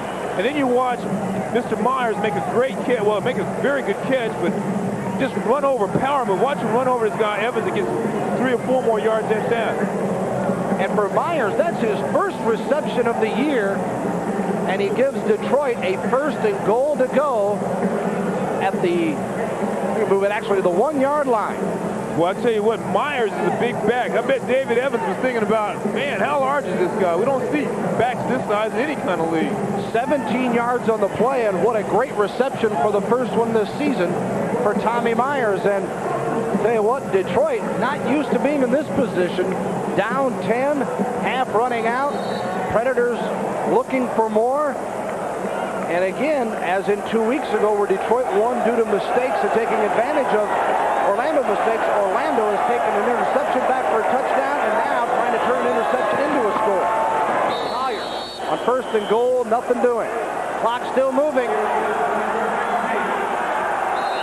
They still got a timeout and they finally call it. But the clock, they wasted a good, 6 seconds before they got the clock stopped there. Well, they went to the #1 rusher, Reggie Collier. You see Collier down the list there, averaging 3.4 per carry, but has got 5 touchdowns on the ground. We'll see Bradford out of Tampa Bay next week, and look at that, 6.2 per carry. That's phenomenal for arena football rushing yardage. Well, you look at that in an NFL or standard football, you double that amount. So you're looking at a 12-yard average per carry. All right, Orlando out of timeouts now. What do you do play calling wise here, Tony? You got a 2nd down and goal to go from the 1.5. You got 13.8 seconds to go. You can't afford to run it again, can you? Well, if you ran it, you'd definitely go to number 32, Myers, by the way, that he ran over that guy. But I think I'd put it in the air right now. I think that's their best chance. Reggie's got the ability, if no one's open, to hold on to the ball and take it in the end zone himself. Similar to the same thing that Art Sleeser did last week. And remind you, you don't have the full end zone here. The corners are cut off due to the pads. Anything off those pads in the end zone is in play, though. Collier. Incomplete to Collins. Covering on the play, Tate Randall. Well, Fleming and Reddick made a big play. They didn't give Collier any time to throw that ball. They came in there full speed, and Tate made a great play. But you watch, as soon as Collier lets that ball, here comes Reddick, and then you'll see Fleming's coming from the outside. Good defensive play by Tate Randall. All right, 10.1 seconds to go as you look at it one more time. 3rd down, you could throw it again here if it's incomplete. Then you can run or throw on 4th down. I'd go for it. You'd run here? I'd pass it. Pass here. I'm a receiver. Should have known. 3rd down. Oh. Intercepted? No. Incomplete. Intended for Collins again. Randall was there covering. Oh, I bet Randall wish he could get that one again. He was there in perfect position, and Collier put it right in his arm. Here you go. Watch Randall here. It just hit his fingertips and went out of bounds. And now Blocky comes on. They're not going to go for it. They're going to try the field goal attempt, or it appears. Doesn't mean they can't fake it. Beretta, the backup quarterback, will be the holder on the play. Larry Beretta. So it's not like they couldn't throw on it. This Blocky is 1 for 4. This is a 17-yard attempt. Blocky just a few moments ago hit a 19-yard. Beretta with a hold. He fumbles. Blocky's got to do something now. To Beretta. Touchdown, Orlando! Oh, what a play!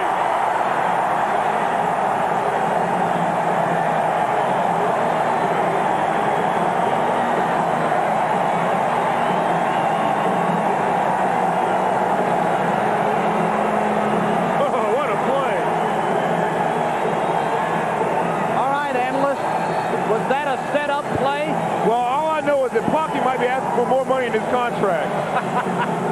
Blocky to Beretta, the quarterback and holder. Look at that reception. Now remember, that is at the exact point, I believe, in the end zone.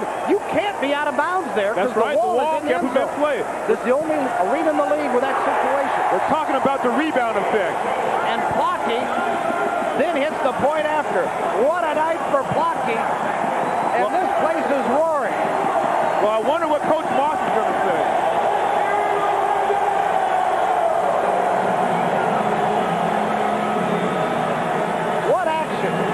Another look at 24-7 Orlando.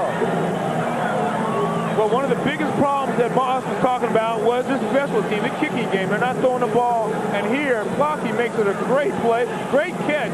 And there is a great concentration, thanks to that wall. Orlando with Blocky to Beretta for the score. And Blocky with a point after 24-7 at intermission.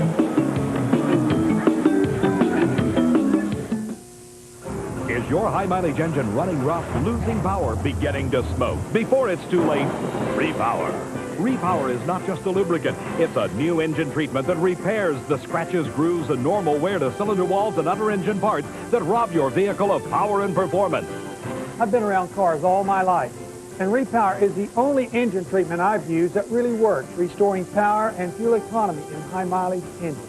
Repower will dramatically improve your engine's performance, guaranteed. Call toll-free 1-800-76-POWER and repower your engine. Look, Repower's patented ingredients actually repair scratches and grooves in worn cylinder walls, restoring lost power and improving your mileage. Guaranteed. Extend the life of your car before it's too late. Repower. Call 1-800-76-POWER. Only $16.95 for cars, $19.95 for trucks, plus $3.50 shipping. Visa and MasterCard accepted. 1-800-76-POWER. Call now. The war's indoor, and the Firebirds are on a search and destroy mission that'll land in the eye of the storm. Albany battles Tampa Bay. Live June 29th at 7:30 Eastern on Prime Network. Nothing captures the magic of baseball better than baseball cards, one of the hottest collectibles going. And now you don't have to trade or buy dozens of card packs to collect all the cards from your favorite team. Now you can buy Topps baseball cards in team sets, complete with the potentially valuable rookie cards. But that's not all. With your Topps team set, you also receive this attractive baseball card album to protect and store your collection. Choose your favorite team and call now. You'll receive a complete 1991 Topps team set and team album for only $14.95 plus $3 shipping. Plus order now and you'll also receive absolutely free the valuable 1991 All-Star Topps cards with all the players' Major League records on the back, plus the team album, plus the All-Star set, all for one low price. Not available in stores. Call now. To order your Topps team set, team album, and all-star set, use your credit card and call toll-free. 1-800-525-1000. That's 1-800-525-1000. Or send check or money order for $14.95 plus $3 shipping to Team Set, Department E, Box 1618, St. Louis, Missouri, 63011. Sorry, no CODs. Call now.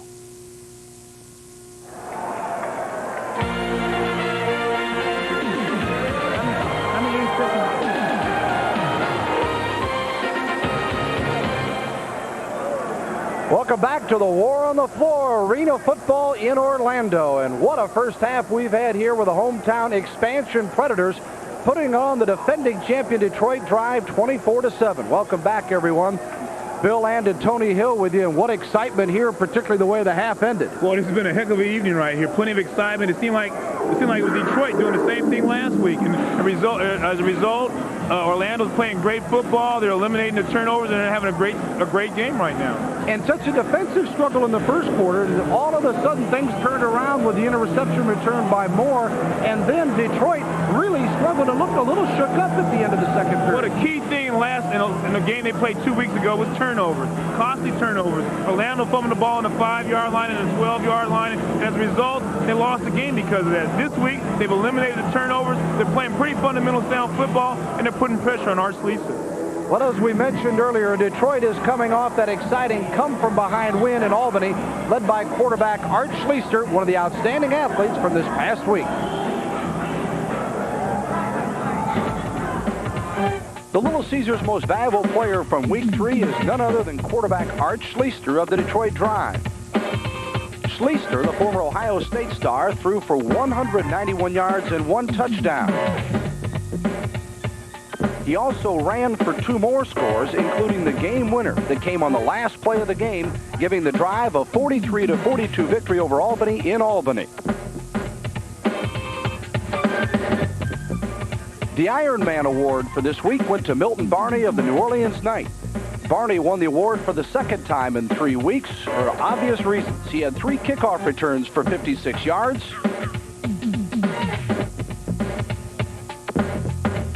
He rushed for a touchdown.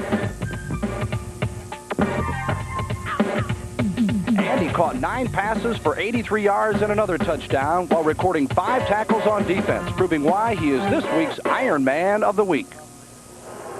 What action tonight here in Orlando. The Predators lead it 24-7 at intermission over the defending champion and unbeaten Detroit Drive. We'll be back to talk to Steve Spurrier from the University of Florida in a moment. Well, that's right, Bill. Tim was our linebacker coach last year. Went and coached in the World League. Now he's coaching arena ball. We call him a year-round ball coach. Dwayne Dixon is our wide receiver coach. And like Dwayne said the other day, he said some guys like to play golf, some like to play tennis in the summer. I like to play football. so we allow him to go ahead and play with the Detroit team in the arena ball. Well, that's kind of unusual, and I know Tim Markham has said there's only one guy that lets somebody do that, and that's Steve Spurrier. Well, Timmy's a fine friend of mine, and we enjoyed being together last year at Florida, and I wish him the very best. What do you think of this? Just your first time to see it in person? Well, that's right, Bill. I've watched it on television a lot, and one of my former quarterbacks, Ben Bennett, of course, has played 2 or 3 years, but it's very exciting. I tell you what, they need to get some bigger offensive linemen. These quarterbacks are taking some hard hits out here. Sort of makes me shudder every time they go back to pass. Well said for a former QB. For our Sunshine Network viewers and Florida fans around the country, how good will the Gators be this year? Bill, we've got a chance to be very good. We return a lot of linemen, 4 on offense. 3 of the 4 on defense will be senior returning starters. Shane Matthews, the player of the year in the SEC, should really play well. So we've got a chance. We're not a lot better than our competition, Tennessee, Alabama, Auburn, Georgia, FSU. It's a demanding schedule, but we've got a chance to have an outstanding year. Good luck, and thanks for your time tonight, Steve. Thank you, Bill. Steve Spurrier from University of Florida, head football coach, our guest at halftime. We'll be back with a look at stats and highlights in just a moment. Off of Detroit here in Arena Football in Orlando, Florida. Welcome back, everyone, on Prime Network. I'm Bill Mann, along with Tony Hill. We'll have a chance to take a look at the highlights. And this thing started a little slow, Tony, but boy, it built in a hurry. Well, I'll tell you what, there's been some big plays today. Obviously, Orlando stepped up and made some big plays. And obviously, our sleepers, you never count them out. Detroit has been here before. They've been down before, and you can count on them coming back the second half. Orlando opened the scoring with an interception return for a touchdown, and then Detroit with Schleister going to LaFrance for 36 yards. Here's Schleister shows a great deal of patience. He lays the ball up to a streaking George LaFrance, and he makes a great over-the-shoulder catch for a touchdown. Kick was good, tied at 7.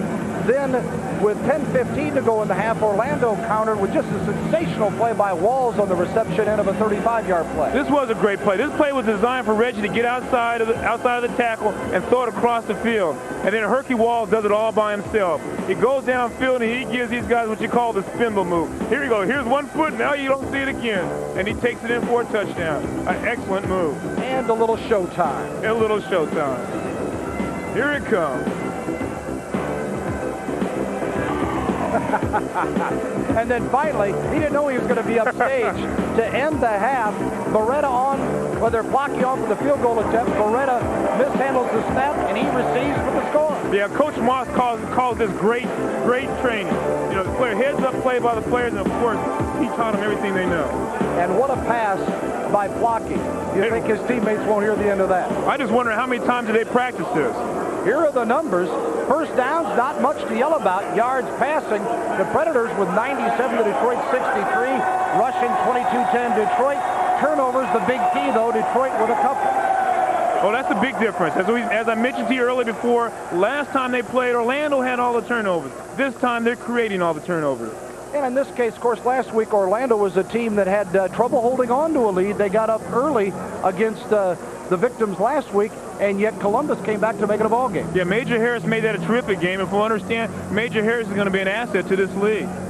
We'll take a brief break. We'll be back with the second half kickoff. Orlando leading at 24-7 over the Detroit Drive.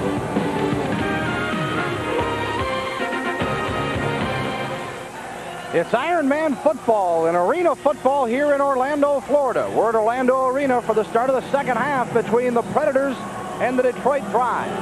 Orlando leading 24-7. Welcome back. Bill and Tony Hill with you as Flocky, the hero to end the first half, kicks it off to the Drive. Play, the 10, the 15, and neck tackled just shy of the 20-yard line. And what a hit it was by Keith Smith. Out of UTEP, 6'4", 265. Oh, McClay whistle. LaFrance just made a block here. He might have went a long way. Here, LaFrance gets in his way, but he doesn't make the block, and boom. McClay pays for that, huh? I bet he'll tap LaFrance on the shoulder and say, hey, look, buddy, I'll block for you. You block for me.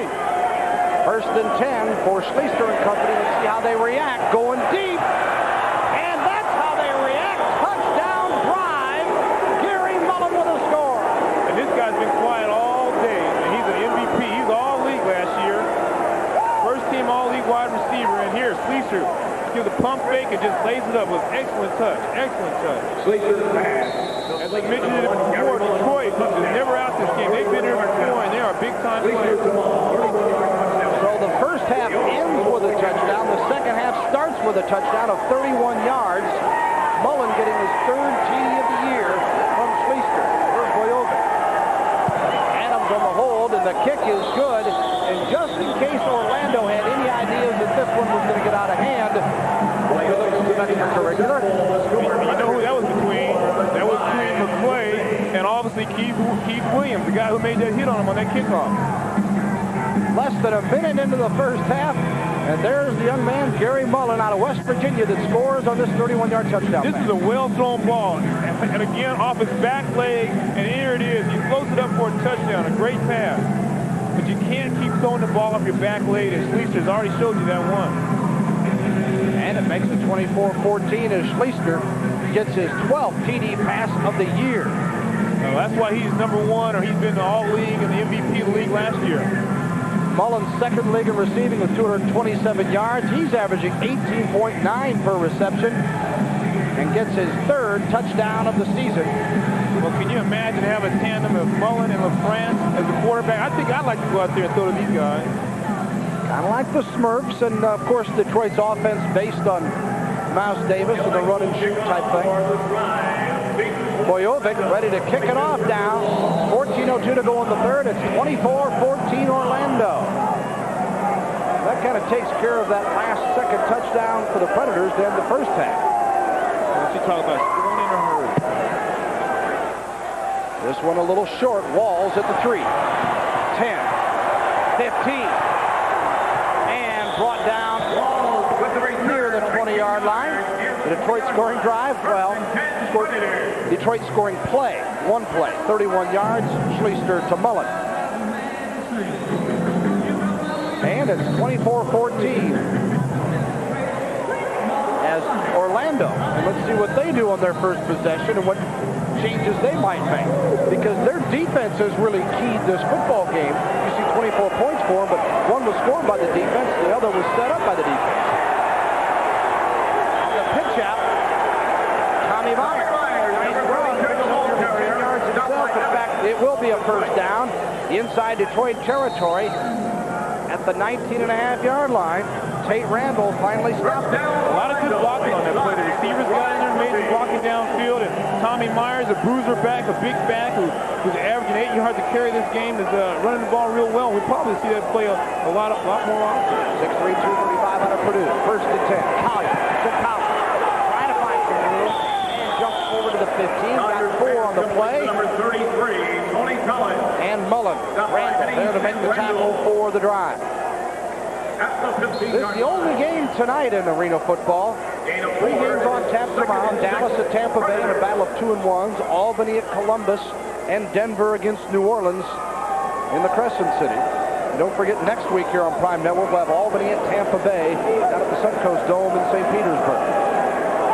Second down and 6 for the Predators. Grimes and Host. Collier in trouble and sacked at the 19-yard line. A loss of at least 6 on the play, maybe 5. As Collier brought down. Well, they're coming full speed at you. Relk's doing a spin move. Here comes Corker from the top, and boom, Reggie didn't have time to throw the ball. I have a feeling you're going to probably see some screens or some draws pretty soon, the way these guys are coming full speed at Orlando. John Corker getting his 3rd sack tonight, his 4th year. Breathe a little heavy, Big John. 3rd and 11 for Collier and crew. Collins, no. Randall nearly picked it off. Collier for Collins. Well, Collier had a lot of time, and Collins almost had the reception, and so did Tate. Tate made a good play coming across, and that's why he's so well respected in the league. Randall led the Arena Football League with interceptions of 7. Section 236 upstairs and give you another shot. Here's a look at it. Collins almost makes the play, but he just can't regain his momentum and go backwards to make that catch. Randall's 2nd team All-League pick a year ago. Runs a feed store in San Marcos, Texas. For the field goal attempt by Plocky of 36 yards, and it is good. So Orlando to come back and pack up 3 in answering that touchdown by Detroit and makes it a 27-14 ball game. His own teammate, and he's working on that neck right now. Take a look at it here. Yeah, he used the old swim technique to throw this guy away, and all of a sudden he takes a shot from his own teammate, and he's hurting right now. He's been bending over and gasping for air, and in this league, Ironman league, you have to be able to go both ways. There's no such thing as taking a break. I think it was Hennings he collided with. Here's LaFrance on the kickoff return. Out to the 15 and to almost the 20-yard line. Had some great returns tonight from both ball clubs. Boy, I tell you, O'Corker and Tommy Myers are going at it. Predators, 5 plays, 19 yards, stalled, and Plocky a 36-yard field goal. And Plocky has been a key man tonight with a couple of field goals, and then also on the receiving end of a touchdown pass from Beretta to end the first half. There's Big John Corker out of Oklahoma State. 1st and 10, the ball just shy of the 20-yard line for the drive. But France, the man in motion for Detroit, they trail by 13. Schleester got a man. That's McClay, knocked out of bounds. And we'll see where they mark it. It appears the 21 of Orlando. Rockmore makes the tackle. Collins, one of several Predators making the stop. 10:24 and counting here. The clock continues to move here in the third quarter. I guess true to the nature of arena football, we had no scoring for nearly 14 minutes in the first quarter. And then to start the second half, we have 2 touchdowns within the first 4 minutes.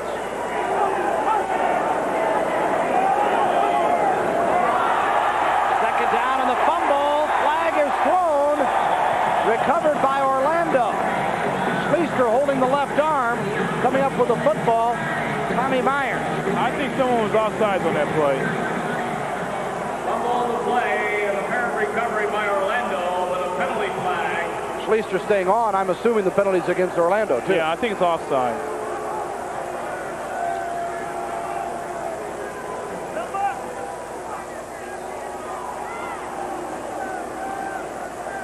We'll listen in here.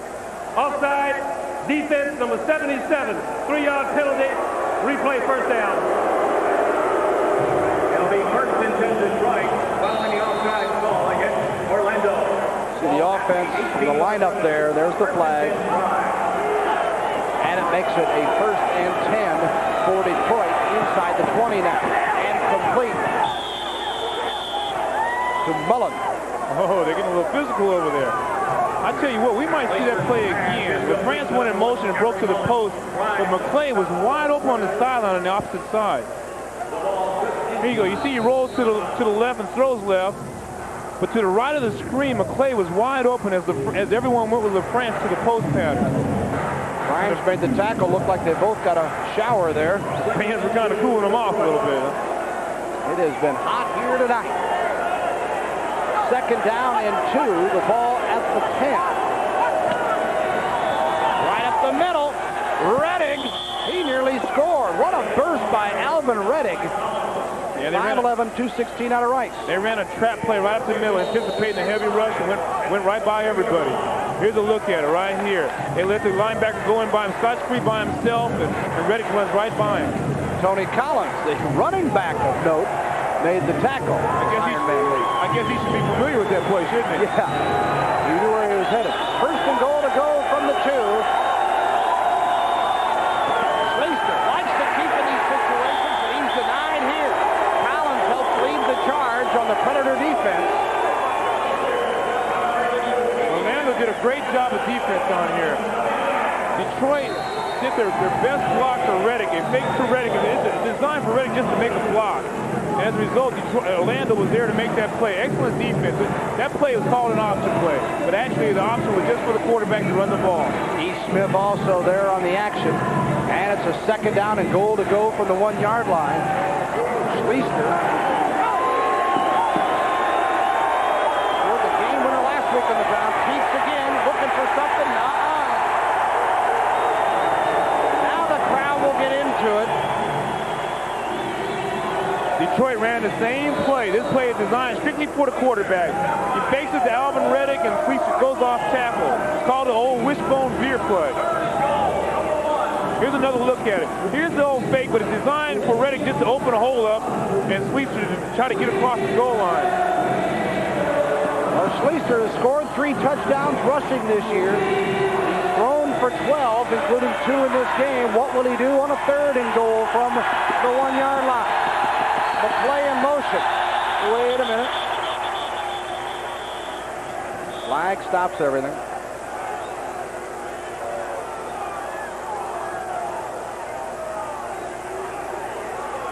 If there's anything that holds up play in this league as we look at the call,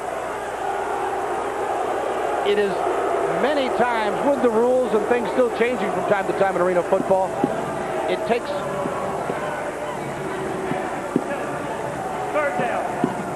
a while for all the officials to confer and to get together. That is the only thing that slows down action in this league. Well, there are a lot of things going on, a lot of things that they experience as the games go around. We're pretty established as far as the rules are concerned, and in this area, a lot of things can happen.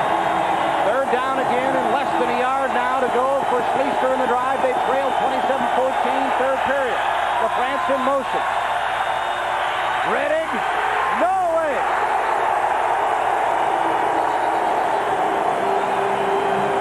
Whoa, Detroit went with the powerhouse sweep right. And Rockborn Cruz said, not this time, partner. So, 4th down now at the 1. Yeah, right here, Detroit went with what Coach Markham calls the toughest man pound for pound in the league with Alvin Reddick, and he couldn't get across. Reddick second in the league in rushing a year ago, number 2 on the all-league team. 4th and goal to go. They're going to go for the TD. Schleister.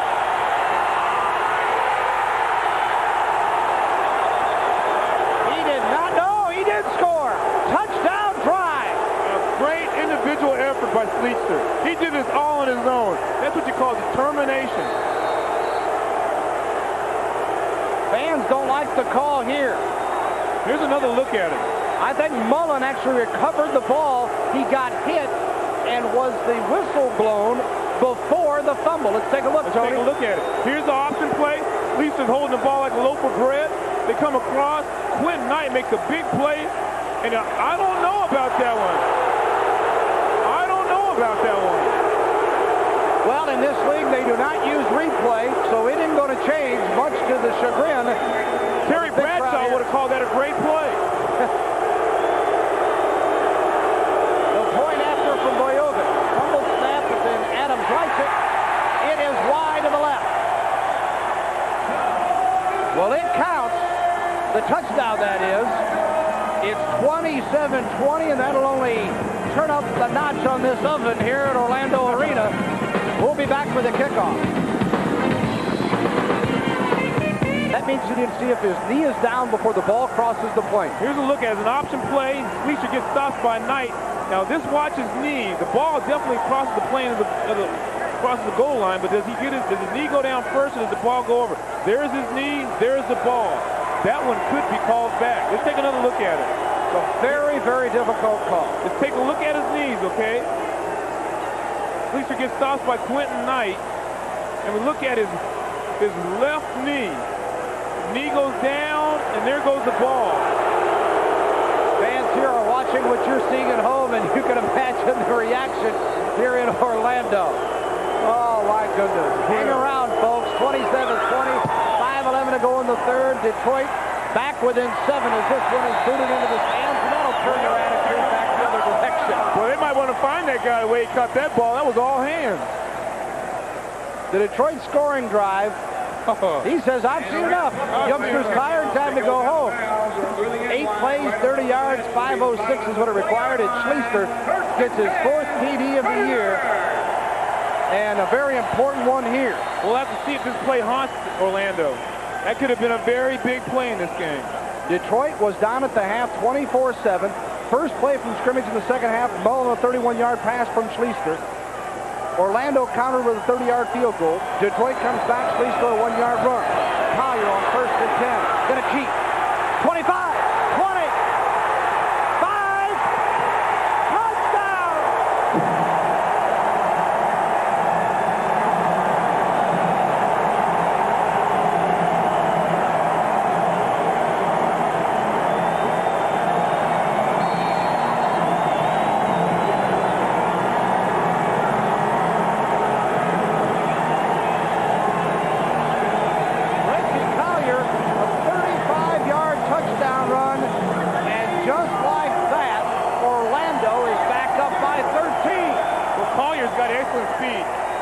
a few guys that I knew that could outrun me that was a quarterback.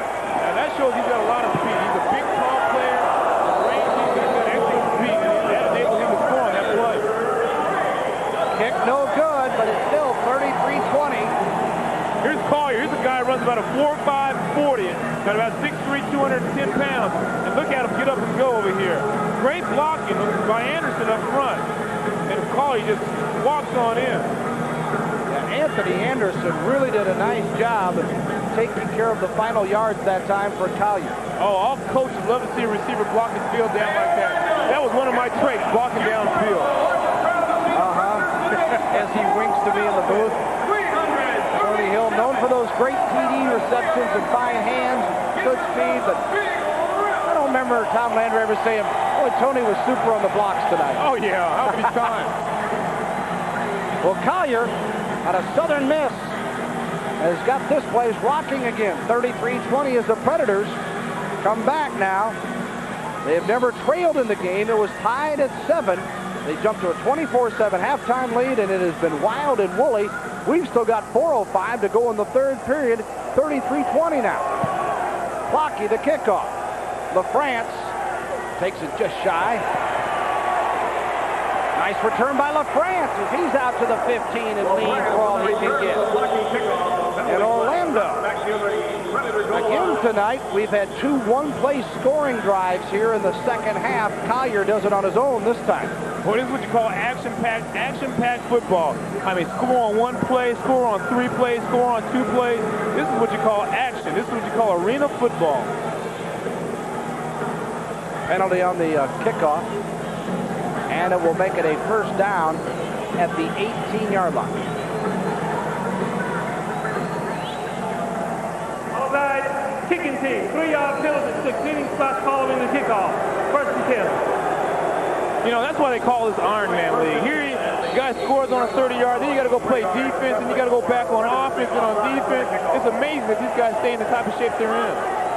First and 10 from the 18 for the drive. Schleister wants it all. A TD with a flag on the play. Oh, they ran what you call an out-up. Rockmore or Hart bit on that play, and Schleister put the ball right on the money. I think there was face guard by the defensive back.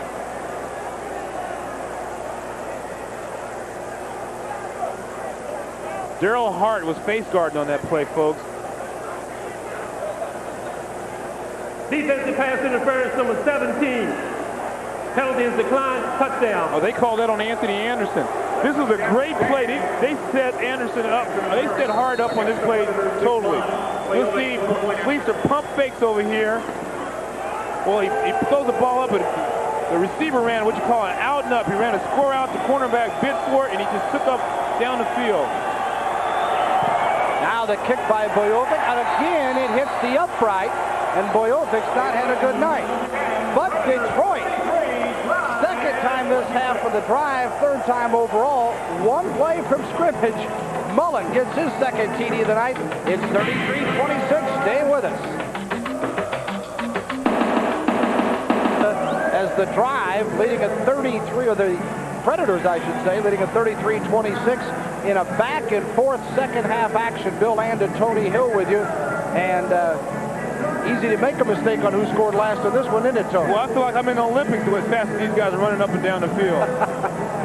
Davey Johnson, who's the chairman of the board and one of the owners of this franchise, going to slip in here and join us here in Orlando. Well, you can't ask for a better game. A tremendous offensive performance on both teams. Both quarterbacks are playing exceptionally well, and the teams are making up for the play. Bojovic will kick it off for the drive.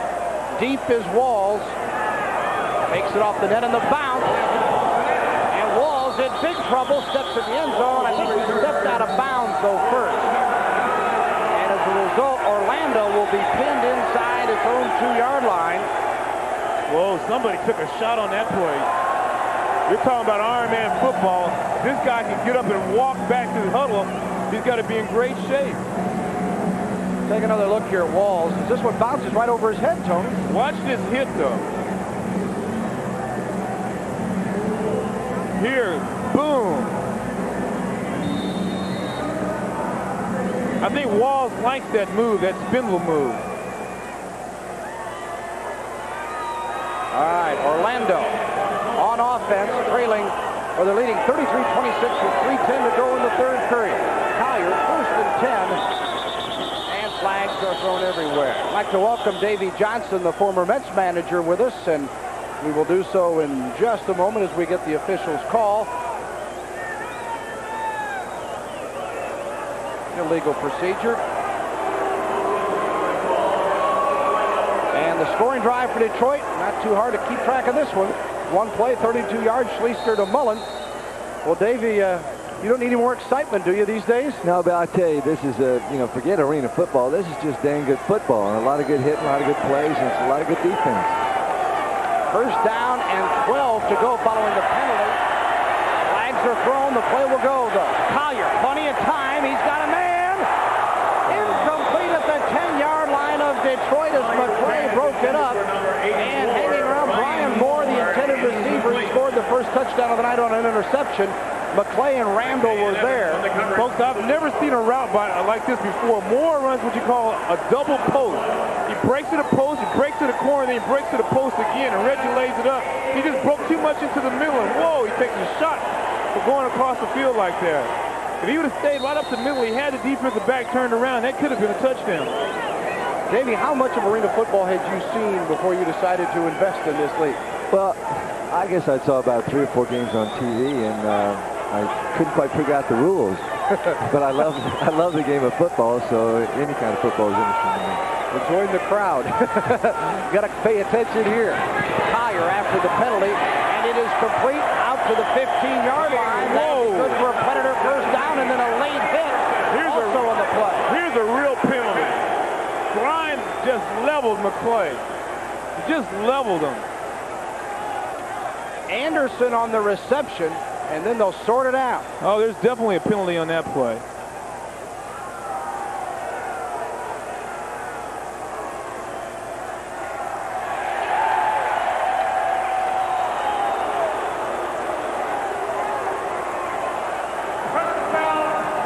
Roughing the quarterback, number 50, defense. Personal foul, under roughness, offense. The penalty is offset, replay. I think Grimes is trying to let McClay know that, hey, I didn't like that hit you gave me on that post, and I'm going to give you a chance to feel what you gave me. And Harris called for roughing the passer on the play, so they'll do it all over again and set the ball back on the 4-yard line. Oh, Harris has got a great story behind him. He was named Michigan's all-nose guard of the decade for the state of Michigan. 1st down. And in motion, Grimes. Collier can't escape this time. He's brought down near the line of scrimmage, and Harris was there to make the play, and another flag is thrown. Yeah, I think Anderson's getting a little upset. Last time they played, Anderson was foul, late hit, 33 defense, automatic 1st down. Yeah, that was on Anderson, yes. The last time they played, Anderson was Iron Man of the league, Iron Man of the game that game because of his awesome hitting and his aggressiveness. Here comes Anderson. Anderson will come out of nowhere from the left, and it was a late hit. We don't need that kind of play in this league. Davey Johnson, the chairman of the board here of the Predators, is with us here on Prime Network. And Davey, if you have a chance to enjoy the enthusiasm of this crowd, I mean, the people are really taken to it. Well, I'm really enjoying it. I hate to really be up here. I'm so much in this ball game, I'm already hoarse, and someone's getting almost 3/4. 1st and 10 following the penalty, and Collier is swarmed, and he is sacked back inside his own 5 by Flint Fleming. Fleming made a great, this is a straight-out power move. They just overwhelmed Orlando's offensive line. Reggie has no time to set up, and Fleming just makes a great play. They think Fleming's one of the best in the league, one of the best linemen in the league, and they were disappointed that he wasn't in the World Football League. And to make it 2nd down now and 17. The ball officially marked at the 6-yard line. Reggie Collier and Art Schleister, the 2 quarterbacks tonight, have really taken a beating. We're inside a minute to go here in the 3rd period. It's 33-26 Orlando. And again a flag as Collier throws this souvenir away.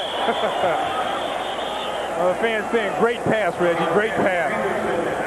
What's it been like, Davey, being out of baseball this year? Well, it's really been tough. I was hoping to get in this year, but I'm still getting paid by the New York Mets, and I really like watching all the different teams. It gives me, I have a satellite TV in my house, and I scout all the teams, and I feel I'll be back working soon. I know you are very well organized and kept a lot of numbers and stuff. Do you find yourself just filing information away, or do you just sit back and watch them all? Well, you look at the players.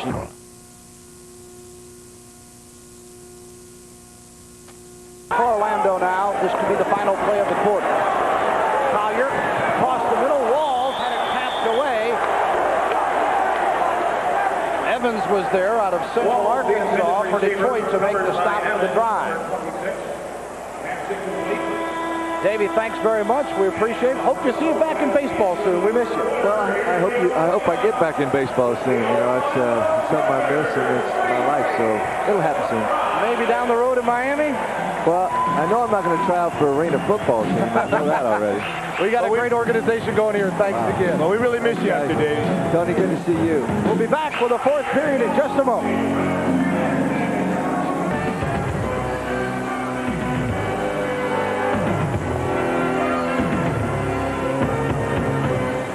Orlando Arena in Orlando, Florida. Tourism hotspot here in Central Florida, and the arena's a hot spot tonight. Here's our game summary with Schleister, 6 of 18 for 142 yards and 3 scores, so he's been productive on his 6 passes. Mullins, 2 of those for TDs, and Orlando Collier, 118 total yards, 3 touchdowns. Plocky, a couple of field goals, and that's right, a TD pass from the field goal kicker. Bill Land and Tony Hill with you. 19 points from Detroit here in the third period has put this one at 33-26. And this a 59-yard field goal attempt goes into the stands. And Detroit is going to get excellent field position out of this poor kick by Plocky. That fan doesn't care. Well, that could be very costly. One of the things that Coach Moss is talking about, they need to improve their kicking game. That right there gives Detroit excellent field position. Right now, Detroit is doing everything they want. They've got 6 sacks already. Detroit has 2 turnovers, which has been improving on Orlando's standpoint, though. Harry Moss, who played at the University of Tulsa and also at Illinois, had a chance to play in an Orange Bowl and in a Rose Bowl. Veteran coach, his ball club holding on to a 7-point lead. Detroit a chance to tie, though. Schleister in big trouble. Comes back, got a man, and that's Dixon. He's got it for the first down before he's knocked out of bounds, and another flag is thrown. Well, that was great. That was great concentration by Dixon. Fantastic concentration. Everyone in the field knew the ball was coming in that area, and he maintained to keep his focus on the ball and make the catch. Flag is against Detroit, and Schleister limping noticeably as he comes over to visit with Coach Markham. We'll have to see, is he able to stay on. Boy, Schleister lays one of these up again. He makes a great move to get out the hands of these guys and throw it across field. Ineligible receivers downfield for Detroit. Schleister shows his nifty running experience by making this play. This is all individual talent right here. I wonder if he turned his knee on that play as he was going against the grain and turned sideways there. He stays on. The penalty is against the drive and takes away that first down play. There's Schleister's work tonight. First down and 15. Dixon, the man in motion, and a fumble. Fumble in the drive backfield. Wait to unpile as Schleister staying on there. And it'll go back to Detroit. Nice job by Redding to sneak in, trying to pull it away with Tommy Myers. Here's a look. Schleister never got the ball. He never received it. He made a good job by just getting the ball back. When you're trying to quarterback against a defensive lineman that comes that pure out sprint, usually those defensive linemen win. Schleister was able to hold on to the ball and maintain it for Detroit. Second down and 16, and nothing stopped Orlando in that third period. Now Detroit, now the Orlando defense going at it again. Second and 16 for Schleister and company. And it is complete. Yes, had to wait a moment as we got blocked off on the play. Mullen makes the grab at the 15-yard line. A 20-yard pickup for the drive. This is why Sleester's an MVP. He just sets up in that pocket and lays that ball square on that sideline. And that's why Mullen was an all-league receiver, first-team all-league receiver. He knows where to get the first down, and he has great footwork on that sideline pattern. Gary Mullen got 16 catches on the year with those 4 tonight. Reddick on a 1st and 10. Stretches for an extra yard or 2. Brought down by Rockmore. Boy, they're going at it. This is where endurance will really show. This is where you see your real true Ironman, because it's getting tough. Everyone's tired. They've been going both ways. And this is a time when you can get hurt. You see a lot of injuries at the end of the game because of fatigue.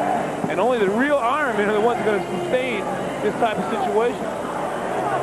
Well, we mentioned so tough to play on the road in this league. Detroit flew in here today, got in around 12:30. Take a nap at the hotel, come over and play. It's not easy. Meanwhile, Orlando, big advantage in the fact that they were home last week. Well, substitution plays a big role here. Coach Moss doesn't want Myers to come out because he might not be able to go back to the game because of substitution. He's only substitute once a period for your players. And he's a big player for him. And with 12:27 to go in the 3rd quarter, that's it now. Corker, touchdown, Detroit. Oh, mama, hold on, and Corker did. And that's the defensive lineman, folks. This guy's known for his sacks. He's had one ball thrown to him before he caught it. This is his second opportunity to get the touchdown. And he makes the he takes every opportunity. It takes every bit of this opportunity right here. His second touchdown of the year on his second reception of the year. Great catch. I mean, that's a tight end. This guy's a big fella. So Corker with the TD reception, and Detroit can tie it up if Bojovic, who has missed on the last 2, can hit here. Adams to hold.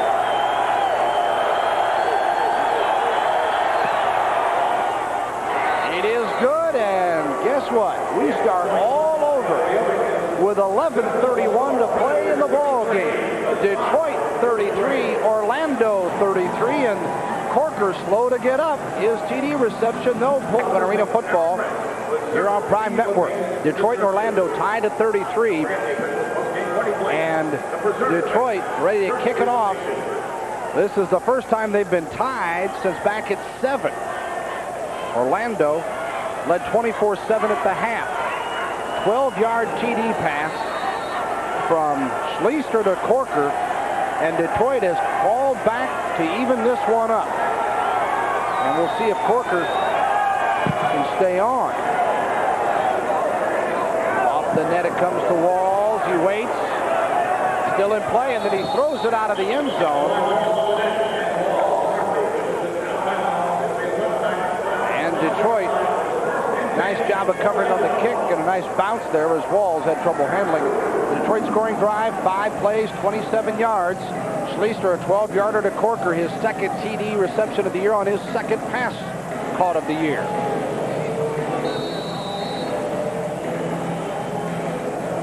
And has Corker come out, Tony? Yeah, he came out. He's holding that right arm.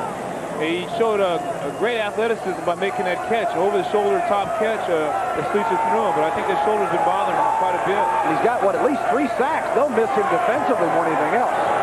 Myers slammed into the wall as he picks up good yardage for Orlando, where Dixon makes the tackle.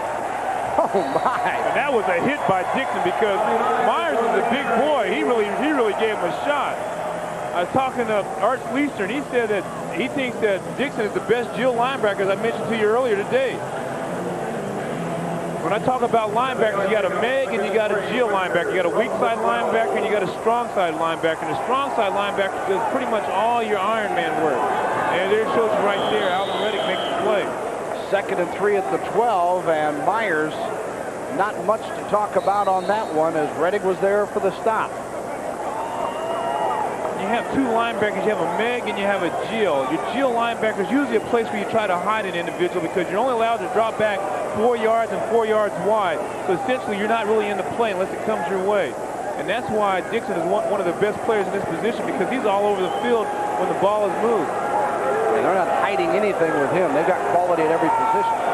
Third down and 3 to go now. Grimes the man in motion for the Predators. Right up at 33. Got a man. Walls dropped it. Oh, would he like to have that one back? I mean, Walls is a world-class sprinter. This guy would probably still be running if he could have held on to that ball. Hercules Walls out of the University of Texas, 5'7", 175, and he had room to roam if he could hold on here. That's a no-no right here. This is a no-no right here. You don't run without the ball. Collier takes a shot throwing this ball, whoa, into that fence or into the wall. Roughing the pass by 84 defense. Automatic first down. That was Flint Fleming. You watched on that roughing the passer replay, and it will cost the drive. As Orlando gets a first down, the ball moves out to the 21-yard line. I think it's a key series for the Predators, Tony, that they're the expansion team. They're going against the experience. Tim Markham very upset about the call there. This is a key series, though, that Orlando needs to answer again. Oh, it's a big play, big series for them. They need to answer, as you said. They need to stop the momentum that Detroit had. Detroit has scored 30 points, 20-some points in this last half. How about that for an answer, Collins? I think Reggie Collier heard us.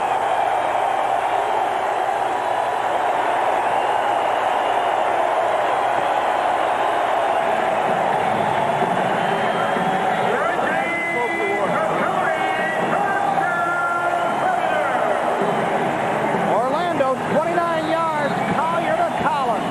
Reggie takes a 5-step drop, just lays it right over the middle. Collins, all he's got to do is keep his eyes on it, and it is a touchdown. Hey, do you think Collier's happy? Take a look at him onto this throw. Watch the arm just go straight up in the air. Collier's second TD pass of the night. Collins' first TD reception. Blocky for the point after. And bam, there you go. Orlando back on top, 40-33. Tony Collins with his third TD reception of the year has given Orlando the lead again. We'll have the kickoff in just a moment. Experience, and a guy who spent 8 years in the NFL ought to be the one to make that call, and there's Tony Collins who did it on this play. Well, Reggie shows a lot of patience, right? He just sits up in the pocket, and he just lays it out. Collins beat Tate on a post move. Unbelievable. And I bet Tate just wished that Collins would have threw that ball. I mean, Collier would have threw that ball away because there's just no way that he's going to be able to stop that play. Collins, his longest reception of the year as well with a 29-yard score. And here's Orlando with a kickoff, and Blocky is juiced up, puts it high off the net. It's a live ball now. McClay just gets a hand on it and says, we don't want to move it any further. Just keep possession inside the 5. Detroit will have the football down 40-33. Well, that's the great thing about arena football. Collins is the one, well, here's a look at that instant replay of that kickoff. I think LaFrance is paying him back. This time, LaFrance covers McClay on that play. There's the scoring drive, 4 plays, 45 yards, required just 3 minutes. And remember, that's with the clock moving through incompletions. And Collier, a 29-yard score to Collins. The great thing about this league is that Collins, 2 plays earlier, got beat by John Corker on the play. Now he gets an opportunity to beat somebody else and score a touchdown. Schleister's been hot lately. Don't let those numbers confuse you.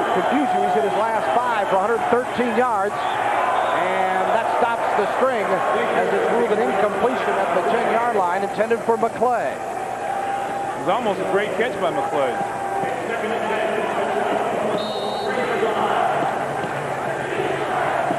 Clock moving. Inside 8 minutes here in the fourth quarter. Art Schleister out of Ohio State, 6'3", 220. Calling the shots for the drive. Detroit the only unbeaten after 3 weeks at 3-0. They'll be home Thursday for our Detroit viewers. You want to get out and watch them against New Orleans next Thursday night at Joe Louis Arena. LaFrance in motion on a 2nd and 10 from his end zone. Schleister overthrowing LaFrance. He was covered well on the play by Darrell Hart. And a penalty and maybe another roughing the passer. Yep. Yeah, and I bet Coach Moss is furious about this. They stopped the play. Here's a look at it. Schleister lets the ball go, and then, whoa, he gets hit late, way late. Orlando didn't need those kind of plays. Turnovers are costly. Personal foul, roughing the passer, 75 defense, automatic first down. Jeff Roth the culprit. It would have been 3rd and 10. Now it's a 1st and 10 on the 10-yard line. Where it would have been 3rd and 10 on his 2-yard line because of that play by Ross. Ross, with a degree in criminal law from the University of Florida, should know better. Yeah, he might want to represent himself in this one. You break the rules, you pay for it. 1st and 10 for Detroit. Leicester got time, got his man LaFrance hit hard, close to the 1st down near the 21-yard line. Boy, the game is picking up. That was a great hit by Hart. Good catch by LaFrance. Leicester set up in the pocket, threw the ball real well. LaFrance showed great hands, good blocking up front, good hands by LaFrance, and a great hit coverage, a great hit by Hart. We remind you that LaFrance was out 18 months with reconstruction of his knee. This guy was the 88 MVP or the 89 MVP, missed all of last year, and you come across to take a hit like this, you can't be thinking about your knee hurting, can you, Tony? No, that's a good hit. That's good concentration. 1st down and 10 again. Leicester looking for somebody. Got LaFrance! Oh, mama, what a play as he makes the grab at the 12-yard line. Well, I'll tell you what. I just talked about Leicester throwing the ball away on his back foot. He is throwing 2 on his back foot, 1 for a touchdown and 1 for a big play right here. Here's an isolation on LaFrance. He's working hard, and Hart just gave up for a moment, and with a receiver like LaFrance, you can't afford to do that. Here's Leicester gives everybody all the time in the world. Hart has played great defense on LaFrance, and he slacked up for 1 second. Leicester throws off his back foot, and a great catch by LaFrance. And it's 1st and 10 again at the 12-yard line. Flag thrown. Schleicher completes his pass to McClay, but a penalty on the play. Boy, Detroit, you could see them turning it up a notch. Well, the intensity is getting there. I'll tell you what, it's improving as far as both standpoints, from the offensive line and the defensive line. This is nut and bolt time, and they're breaking down and giving everything they have.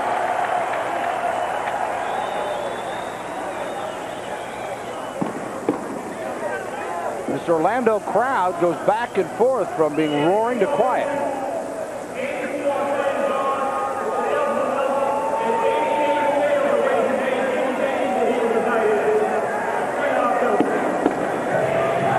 An eligible substitution. A player can be a substitute once in a quarter, except for those who are specialists. If a player comes in and substitutes when he's not supposed to, he's illegal, and that's what happened on this play.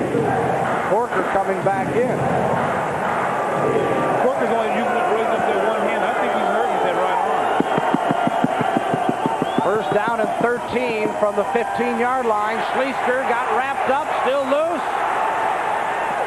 Got LaFrance, touchdown Detroit. That's all Schleicher right there. You give a receiver that much time, and my daughter can get open on a play like that. Schleicher made that play all by himself. And of course, who did he go to? George LaFrance. 15-yard TD pass to LaFrance, his 2nd grab of the night for a score. This is all Schleicher. Schleicher avoids the rush. He sets up, it goes across field. It seems to be one of his favorite plays. And here's LaFrance. All he's got to do is look it in. Do you think he had enough room there? And Orlando again struggling defensively here in the 2nd half. We'll give credit where credit is due to Schleicher and company. Bojovic hits the point after, and a critical one it is, as it knots the game at 40. In all fairness to the defensive backs, there's not very much you can do. You give a receiver that much time to get open, and he can't get open. He didn't deserve to be in the league. Stay with us with 4:02 to go. 40-40 here in Orlando. Crowd on hand here at Orlando Arena, and have they got their money's worth this evening? Oh, they sure have. There's been plenty of souvenirs, plenty of action. This is why they call it the 50-yard indoor war, because there is plenty of action, plenty of hits out there. Orlando trying to move into a first-place tie with the Drive. Orlando 2-1. That loss coming to Detroit in Detroit 2 weeks ago, and the Drive at 3-0. The other 2-1 teams will play tomorrow night as Dallas is at Tampa Bay.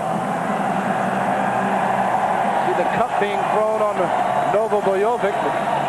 This is a guy who used to put garlic in his sock for good luck, so a cup on his back ain't gonna bother him. Out of Central Michigan, 5'10", 180-pounder. Bojovic ready to boot it off with the game starting all over.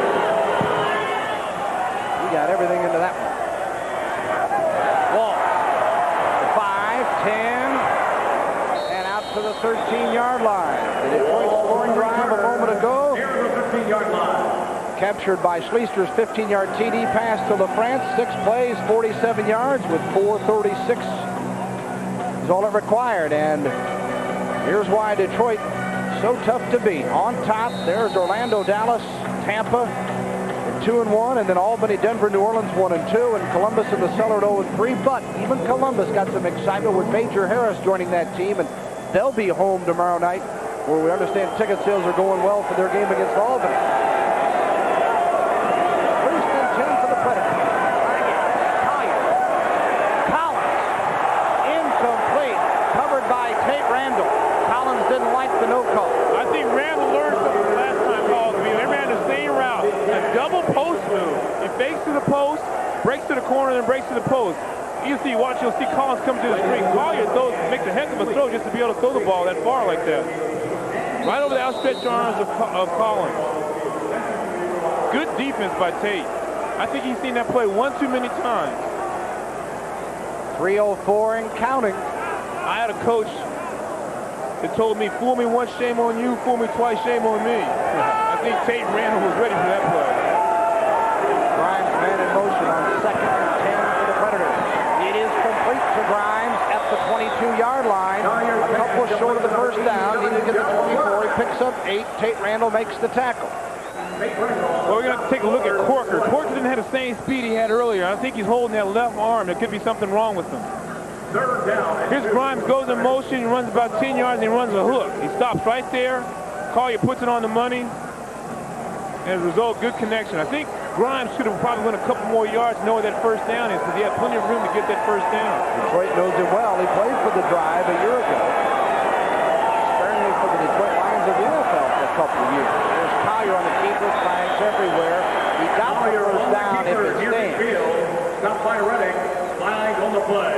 Right now, the key to this game is possession. Can Orlando hold on to the ball, move within scoring distance, and get a field goal or run the clock down, or can Detroit hold them, stop them, and make a big play? You know, and you see the penalty being marked off against Detroit, and that will move the chains. You know, though, you remind you, though, here's another reason to enjoy this game is that there are no sure shot field goals. You see there's no sure thing extra points. No, not at all. Not with the goalpost. It's 15 feet high, 5 higher than the NFL, and only 9 feet wide, half as wide as the NFL. Collier back to throw. Got hit again and is sacked, and Detroit comes to the call again defensively with a sack on the play. Well, that's a big play by Climax, Corker, Hennings, I think, gets credit for the sack. They're all in on that play. That was a big play. There's Corker who missed it the first time, and here comes Hennings to clean it up. Hennings and Rettig, and a loss of 6 in the play, and make it 2nd down and 16 back on the 14-yard line of the Predators. Look at the sacks. Detroit has 7 sacks. Corker himself has 3 all by himself. 1:16. Clock will stop with a minute to go. Here's Walls. He's in Detroit territory inside the 20. Stopped by McClay. Yeah, they ran a simple crossing pattern to Walls. They've been running it all afternoon. Walls has dropped a couple of them. Collier puts it right on the money. Walls looks it in this time, and he makes the play. There he is, runs to the sideline. And we have the 1-minute warning as the game clock only stopping. Does not stop for out-of-bounds plays except in the last minute of each half, and the same for incompleted passes. That keeps things moving, but now it's just like a regular football game here in the final minute. We'll take a break with a timeout in the action. Detroit 40. 1 minute remaining in our contest tonight here on Arena Football on Prime Network. Hope you're enjoying it, folks. It has been a doozy. Orlando bolted to a 24-7 halftime lead. And then Detroit came out firing. We're even at 40. The Predators have never trailed in the game. It has been tied at 7, at 33, and now at 40. Here's Collier missing with Collins a bit behind him on a 3rd down and 3 situation. Well, you just don't know how big this play was. Now it's 4th down Do they give Detroit a chance to get a ball? They go for the field goal. If they miss the field goal, Detroit could have excellent field position. That play was imperative for them to get a first down, or could change the whole aspect of this game. 4th down and 3, Orlando. And Plocky will come on for the field goal. Plocky, who's thrown a touchdown pass tonight, hit a 19-yarder earlier, hit a 30-yarder earlier. Here he goes. 33 yards here. It is wide. Live ball. Out of bounds. Who gets possession? It will be, I believe, Detroit football. Yes. Beretta nearly had the football. He was the holder. You talk about a guy giving effort. And now, Plocky is 2 for 7 in field goals tonight. And let me explain to you. The ball is live off the net. Any ball hitting the net is live. The kicking team can score a touchdown off the opponent's net. Here's the kick. If Beretta recovers this ball, it is their ball, and he has an opportunity. The reason it's Detroit's ball is he did not have control of possession of it as it went out of bounds. Well, will it be more last-minute magic for the drive? Last week they won 43-42 as time was running out against Albany on the road. From his end zone. Incomplete, intended for LaFrance at the 15. Clock does stop in the final minute on incompletion. And if you're a team that gets a lead and you're trying to salt it away, and you're not bound trying to make progress offensively, the officials could stop the clock and penalize you. That's right. And I think Sleeper had plenty of time. He just threw this one away. He let it go. Thrown off his back foot, as I mentioned earlier. If you're wondering, yes, there is overtime in arena football. In case we need that, we'll lay out the rules for you when we get there. Well, they're giving Dixon a lot of room. He could be the man right here. Lisa with a pump fake for Mullen. And into the stands it goes, incomplete. Now, that was a track meet along that sideline. They were running stride for stride. Sleeper just let that go. 3rd and 10. The drive from inside their own. Here's a look over. This is called a fly pattern or a streak. This play was strictly designed to go for the end zone. And you see Rockmore. Grimes pushes Mullins a little early. I think the question may have been, did he have a chance to catch the ball? I don't know. It's pretty questionable. There's a lot of contact there. 3rd down and 10 from the 5. LaFrance in motion. Leaster for the drive to LaFrance. He's got the first down out near the 20-yard line. And George LaFrance is a key player again. Well, that's a big play. Clock stops at 24. With a kicker like Novo, there's no problem. There's no telling what can happen. He can kick it from anywhere. He had a 56-yarder last week. Here's LaFrance. He runs in motion, runs a curl route. They're playing what you call prevent defense. It's difficult to understand prevent defense on a 50-yard field, but they're giving too much room for a kicker like Novo. Bojovic 0 for 3 tonight, in case you're wondering and haven't caught the whole ball game. On the year, he is now 1 of 10 in field goals. So Detroit has to be thinking here. And again, when we gave you the dimensions, again, another great thing with arena football, you think 6. You don't think 3 in this league. You go for the TD more often than not in these situations. Well, the great thing about the clock stops, though. And that's an asset for an offensive team. Harry Moss looks up, sees 24.7 seconds to go for his Predators against his old team, Detroit. He helped groom Schleister in this league, and Schleister took his team to a title a year ago. Detroit looking for a 4th straight championship. 1st down and 10. Schleister to keep. No way. He got smothered at the line, but quickly called timeout and smartly. As Schleister slow to get up now. Myers made the tackle on him. Tommy Myers. Well, Schleister, they were going for the whole 9 yards right there. They had both receivers running streak patterns on the sideline, and Schleister looked like he was going to try to lay it up. He looks a little injured right there, folks. He said earlier, I had a chance to chat with him. He said, man, this is the worst I've ever felt. Here he looked like he's going to go over the top, but they're playing great defense, and he just didn't have enough time to throw the ball. Collins comes in and makes the play. They talk it over now. Timeout situation. drive with 2 timeouts remaining. The Predators with all 3 if they should get the ball back. But now 1 for Detroit. I beg your pardon. They used that last one. And we have 18.1 seconds to go here in Orlando with our count tied at 40 and a 2nd down and 10 coming up for Detroit. The distance really doesn't mean much, though, with the short field. With a 9-foot crossbar, too. The thing I think you might see LaFrance going in motion or somebody going in motion and hooking up about 15 to 20 yards downfield. That play was successful for them earlier. It got them where they are now. And I wouldn't be surprised if they went with the same type of play rather than trying to go for everything on all the marbles in one play. LaFrance goes in motion for the drive. There he stops. I told you. And he dropped it. And a flag thrown. He was wrapped hard by Darryl Hart. You'd have to guess that it'll be interference on the defense. That's the call. Incomplete. Flag on the play. We'll listen to make it official. Holding offense number 62. Oh. Holding defense number 84. The penalty's offset. Replay the down. I didn't see the holding flag thrown. Oh, I missed that. I jumped the gun. I beg your pardon, ladies and gentlemen. Well, they ran the play, the exact one I was referring to. LaFrance went in motion. He ran downfield and he curled it. Here's the holding right now. You take a look at it. On Rockmore.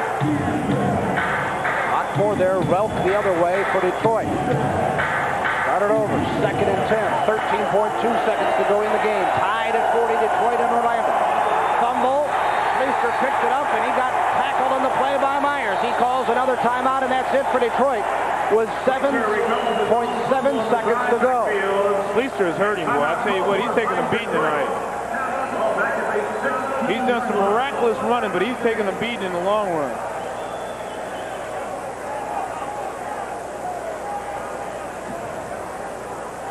Here's a look at it as Schleister, just enough presence at mind to call timeout and picking up the football first, of course. Well, one interesting point that we need to bring up on the field goal, you cannot rush from the outside. It must all come from the inside. If you rush from the outside, it's a penalty.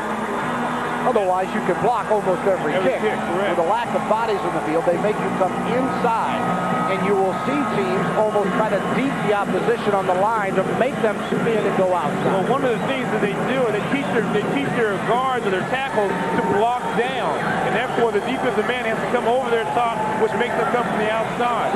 It's a 51-yard attempt by Novo Bojovic. He is 1 of 10 this year, 0 of 3 in this game. Remember, this ball is live if it goes off the net, a live period, with 7.7 seconds to go on a 3rd down and 14. 51-yarder by Bojovic. Adams to hold for the drive. We're tied at 40.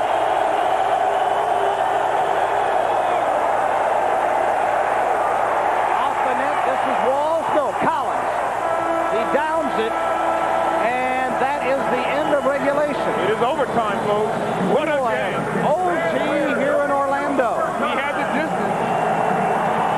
The first overtime game of the season in arena football, and they're loving it here in the Sunshine State. Well, these fans love this game out here. They're up on their feet. They're going berserk out here.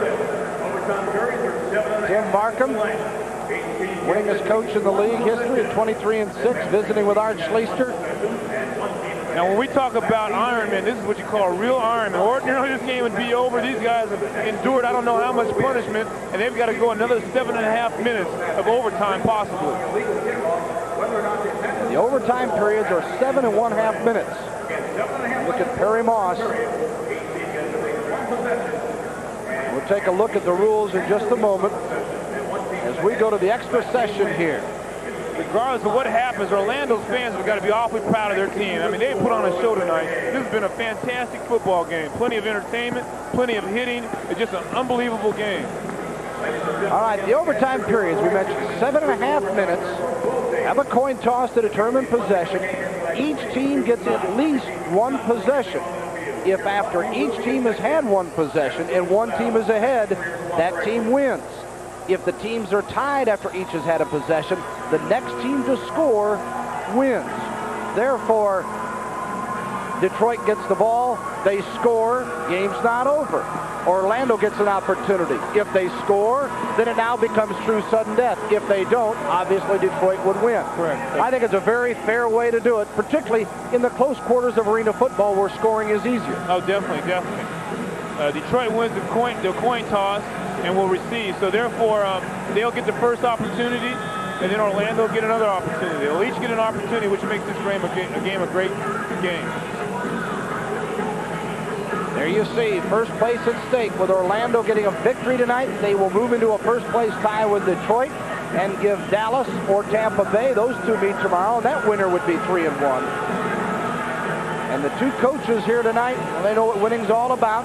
Harry Moss won the title a year ago with Detroit. Would like nothing better than to beat his old team. And Markham, of course, has 3 titles under his belt, 88 and 89 in Detroit and 87 in Denver. Detroit going for a 4-peat. Well, Detroit's used to this. Coach Markham, he's done an amazingly remarkable job with this squad. Everybody in the league is out after Detroit. There's no doubt about it. He, as a coach, has tested his philosophy, his endurance as far as his tolerance with his players, and he's been doing a great job with this ball club. Trying for the onside kick. And Detroit does not get it. Orlando gets possession. Whoa! Did they catch everybody napping or what? Orlando with an onside kick, which is just like regular football. It's got to go 10 yards, and it's your ball. Well, Orlando said, I want the ball first. Even though Detroit will get an opportunity to score or get a chance to get the ball, Orlando said they wanted the ball first. And this is an excellent move. It caught everyone by surprise. It caught us by surprise. Harry Moss says, how about that?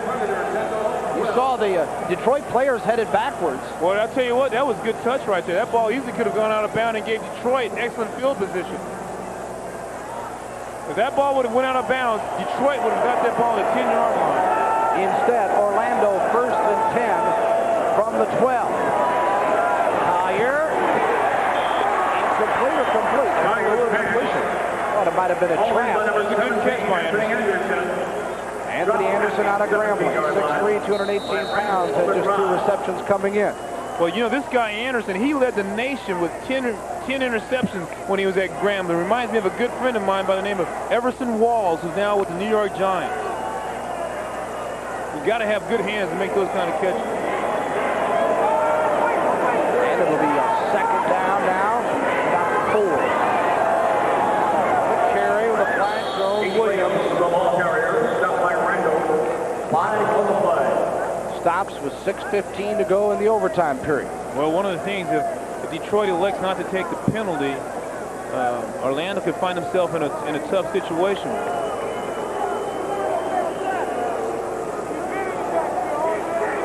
Holding, 55, offense, 5-yard penalty, also lost it down. Arnold Zach Campbell with the hold. Oh, I tell you, the most difficult thing about that, a holding penalty is a 5-yard penalty, but it's also a loss of down. So this is a very big play for Orlando right now. That makes it 3rd down.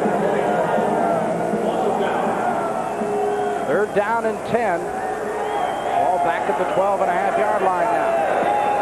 Collier. Good protection. Underthrows the intended receiver, Herky Walls. Harris put good heat in at the last moment on Reggie Collier. Let me go on your offensive holding. Anytime in arena football, any offensive holding is a 5-yard penalty and a loss of down. That was a critical play. Here's a look at that play right here. Collier gets hit from behind, takes a heck of a shot, and Harris hurts his knee, hurts his ankle over there. Harris, a nose guard from Michigan, all nose guard, all decade player for the University of Michigan, for the state of Michigan. Harris is helped off. A timeout on the field. Now, I'm not sure Tim Markham's meeting with his team if this is a charge timeout to Detroit or an injury timeout. Charge timeout, I mean, if they gave him one more timeout in the extra session or not. Because they didn't have any. Orlando has 3 timeouts remaining. Whatever, I think it was just an official's timeout. And here comes Clocky. He's 2 for 7 tonight, the long being a 36-yarder. Well, it's a big play with a dangerous man like LaFrance back there. 53-yarder. Off the net to LaFrance. In trouble. The 5.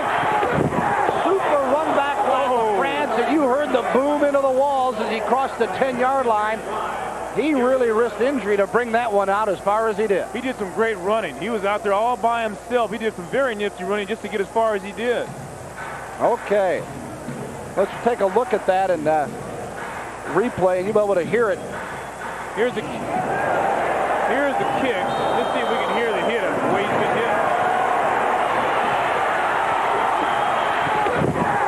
Whoa. Ow! That hurt up here. Did you guys feel that one? In your face in your living room. First down and 10 for Detroit in OT. We're tied at 40. Schleister wants it right now to Mullen. Slid through his hands, and a flag is thrown. And Mullen is limping a bit. Remember, if Detroit scores now, this game is over. Here's a look at it. This is a street pattern. He's going to Mullen all the way. He lays it up beautiful. Grimes face guard. Mullen was out of bounds. The steal was face guard. They both had an opportunity for the ball, so therefore it's only a 10-yard penalty. Orlando penalty marches the ball for the 19, where it's first and 10. Makes it actually an 8-yard penalty instead of the 15. Okay. And it will be a first down. 4:38 and counting now, remaining in the overtime session. Both teams have had a possession now, so if Detroit scores, they win. The game is over. LaFrance from Schleister steps out of bounds at the 25, right at midfield. The receiver. Clock keeps moving. Stop there midfield. France has had a big night here, Tony. Here it is. LaFrance runs what you call a sideline, a quick out pattern. What they do is send the 2 wide receivers out wide deep and leave the sideline open for LaFrance. Well-executed play. They move the ball downfield and they stop the clock. Schleister's thrown 5 TD passes. He's scored 1 on the ground on a 1-yard run. Collier has thrown 2 and scored 1 on a 30-yard run.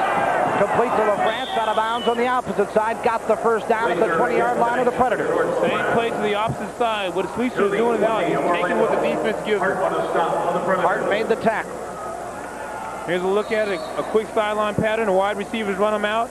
LaFrance catches the ball, moves them up for a first down, and they're in excellent position for a field goal. LaFrance, who the first time they met 2 weeks ago, caught 7 for 122 and 5 TD passes. Tonight, 7 for 103 and 2 scores. He had 6 TDs overall in that first meeting as he took a missed field goal return back for a TD. First and 10, the ball at the 20.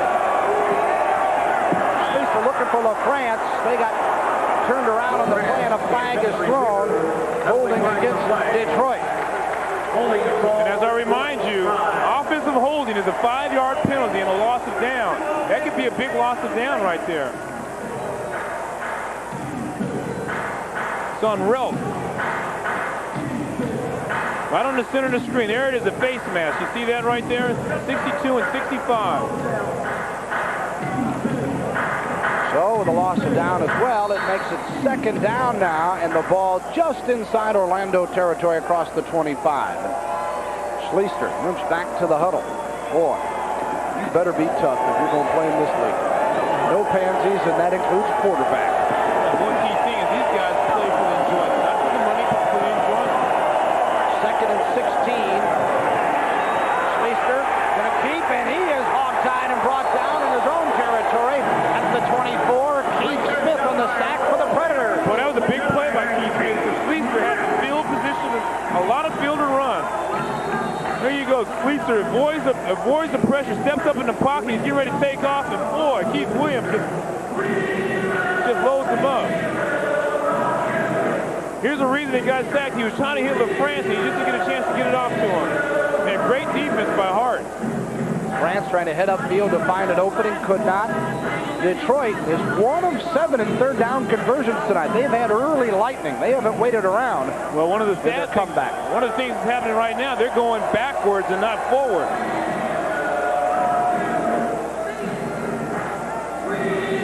Timeout call. We'll keep it here with 2:28 remaining. This is Detroit at 1 timeout remaining. Is that correct? All right. Perry Moss talks it over with Rockmore and crew. There's Tim Barker for Schleister and LaFrance in his company. 40-40. And Orlando finally coming up. Remember the beginning of the game, which seems days ago as much as we've seen here tonight, but defense was the name of the game. And Brian Moore had a 42-yard interception return. for the only score of the first quarter came for Orlando. They kind of set the tone. In the second half, it has been more or less what we saw up in Detroit, with the drive really controlling things and Orlando just hanging tough. Well, right now, this is a big play for both teams. Detroit right now, they need to get in field position at least for a field goal. And Orlando's objective is not for them to get a first down and keep them out of field goal range. At this situation right here, you're talking the 24. About a 41-yarder is what the field goal would be from this position. The Holvik would like an opportunity to get the field goal down. And we remind you again of those very narrow goalposts here in the Arena Football League. 3rd and 17 from the 24 of Detroit. Schlichter, flag thrown. Touchdown or not? Touchdown, Detroit. Wait for the flag. Held back. It's a holding penalty. McClay on the reception, but I don't think it'll count. It's a holding penalty. However, a penalty flag on the play holding the call. And the loss of down. Obviously a huge play. Oh. We're talking game over. Bring it back. Markham's got to be going crazy. Last time they played, Orlando had all the turnovers and all the mistakes. Here's the play right now. You can look at it. It's holding up at the top of the screen. At the top of the screen to the right side. Right guard who had holding on Keith Smith. All right, here's the field goal attempt by Novo Bojovic. 48-yarder. Bojovic to win the game. It is good. It's and over, Detroit. folks. Detroit has pulled this one off. Stays unbeaten. You think Markham is happy? Boy, what a kick. This guy's missed 3 field goals to make a big play. Predators, 43-40. Bojovic with the field goal to win it, and Schlichter gets congratulations from his old coach, Perry Moss. And the drive stays unbeaten with a 43-40 victory. Unbelievable finish, folks. And Novo Bojovic, who has made just 2 field goals all season, hits the most important one, though, as Detroit sweeps the season series from Orlando. I'll tell you what, a big play. You never know what can happen in this league. We'll take a look again. There it is, straight up the middle. 45, 46 yards, I think. I'm not have to make sure. 46 officially on the kick for Bojovic. Bojovic made a big kick right here. He hadn't made one. He'd made only one earlier today, and here's a big play. Look at his reaction. You think he knew that kick was good before he kicked it? Or as soon as he kicked it, he just threw those arms up. He knew it was good the moment his foot touched the ball. Well, I think the other team that lives in this arena nickname might fit Detroit, as they had some last-minute magic to win it 43-40 in overtime.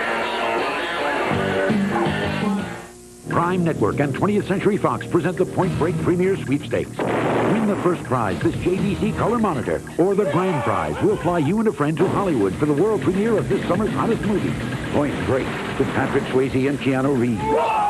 To enter, send a postcard with your name, address, and telephone number to Point Break Premier Sweepstakes, or dial 1-900-988-8948, 95 cents per call. The winner will be contacted by phone. Then you're on your way. No purchase necessary. You must be 18 or older to win. All-American, one company with a single focus on football. All-American is able to keep in sharp focus our 3 goals: to provide the very best at reconditioning service, the best new equipment products, and to provide the services and products more affordably than anyone else. For the 3rd straight season, the All-American Max Pro 2001 helmet is being worn exclusively as the official helmet of the Arena Football League. Max Pro helmets by All-American. If you weren't in the stands for Nolan Ryan's dramatic 6 no-hitter, as he has thrown no-hitter number 6 against the Oakland A's, his spine-tingling 5,000 strikeout, he struck him out swinging, and the history-making 300th win, now you can be with Nolan Ryan's official video history. Nolan Ryan, Feel the Heat. Call 1-800-331-1003 for a box seat for the most spectacular moments in Nolan's career. You'll see highlights from his days with the Mets, Angels, Astros, and Rangers. You'll see big moments and celebrate the strikeouts that crown Nolan Ryan King of the K's. You'll visit Nolan at home, hear the master explain his techniques, and with a special Ryan Cam, feel the heat firsthand. Plus, with each purchase, receive a unique Nolan Ryan Feel the Heat t-shirt, absolutely free. Dial 1-800-331-1003 to order Nolan Ryan's official video history. $19.95 plus $4.50 shipping and handling. Call 1-800-331-1003 and climb aboard the Ryan Express. Prime Network's presentation of Arena Football is brought to you by Little Caesars, 2 great pizzas, 1 low price, always, always. By Spalding, official supplier of the Ironman football. By Bike, advanced technology serving athletes worldwide. And by Max Pro, the fastest growing brand of helmets in America.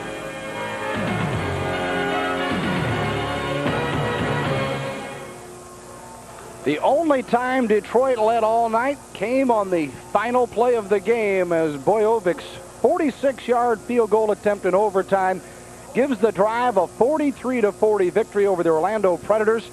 Detroit down 24-7 at the half, got 33 points in the second half of play, Tony.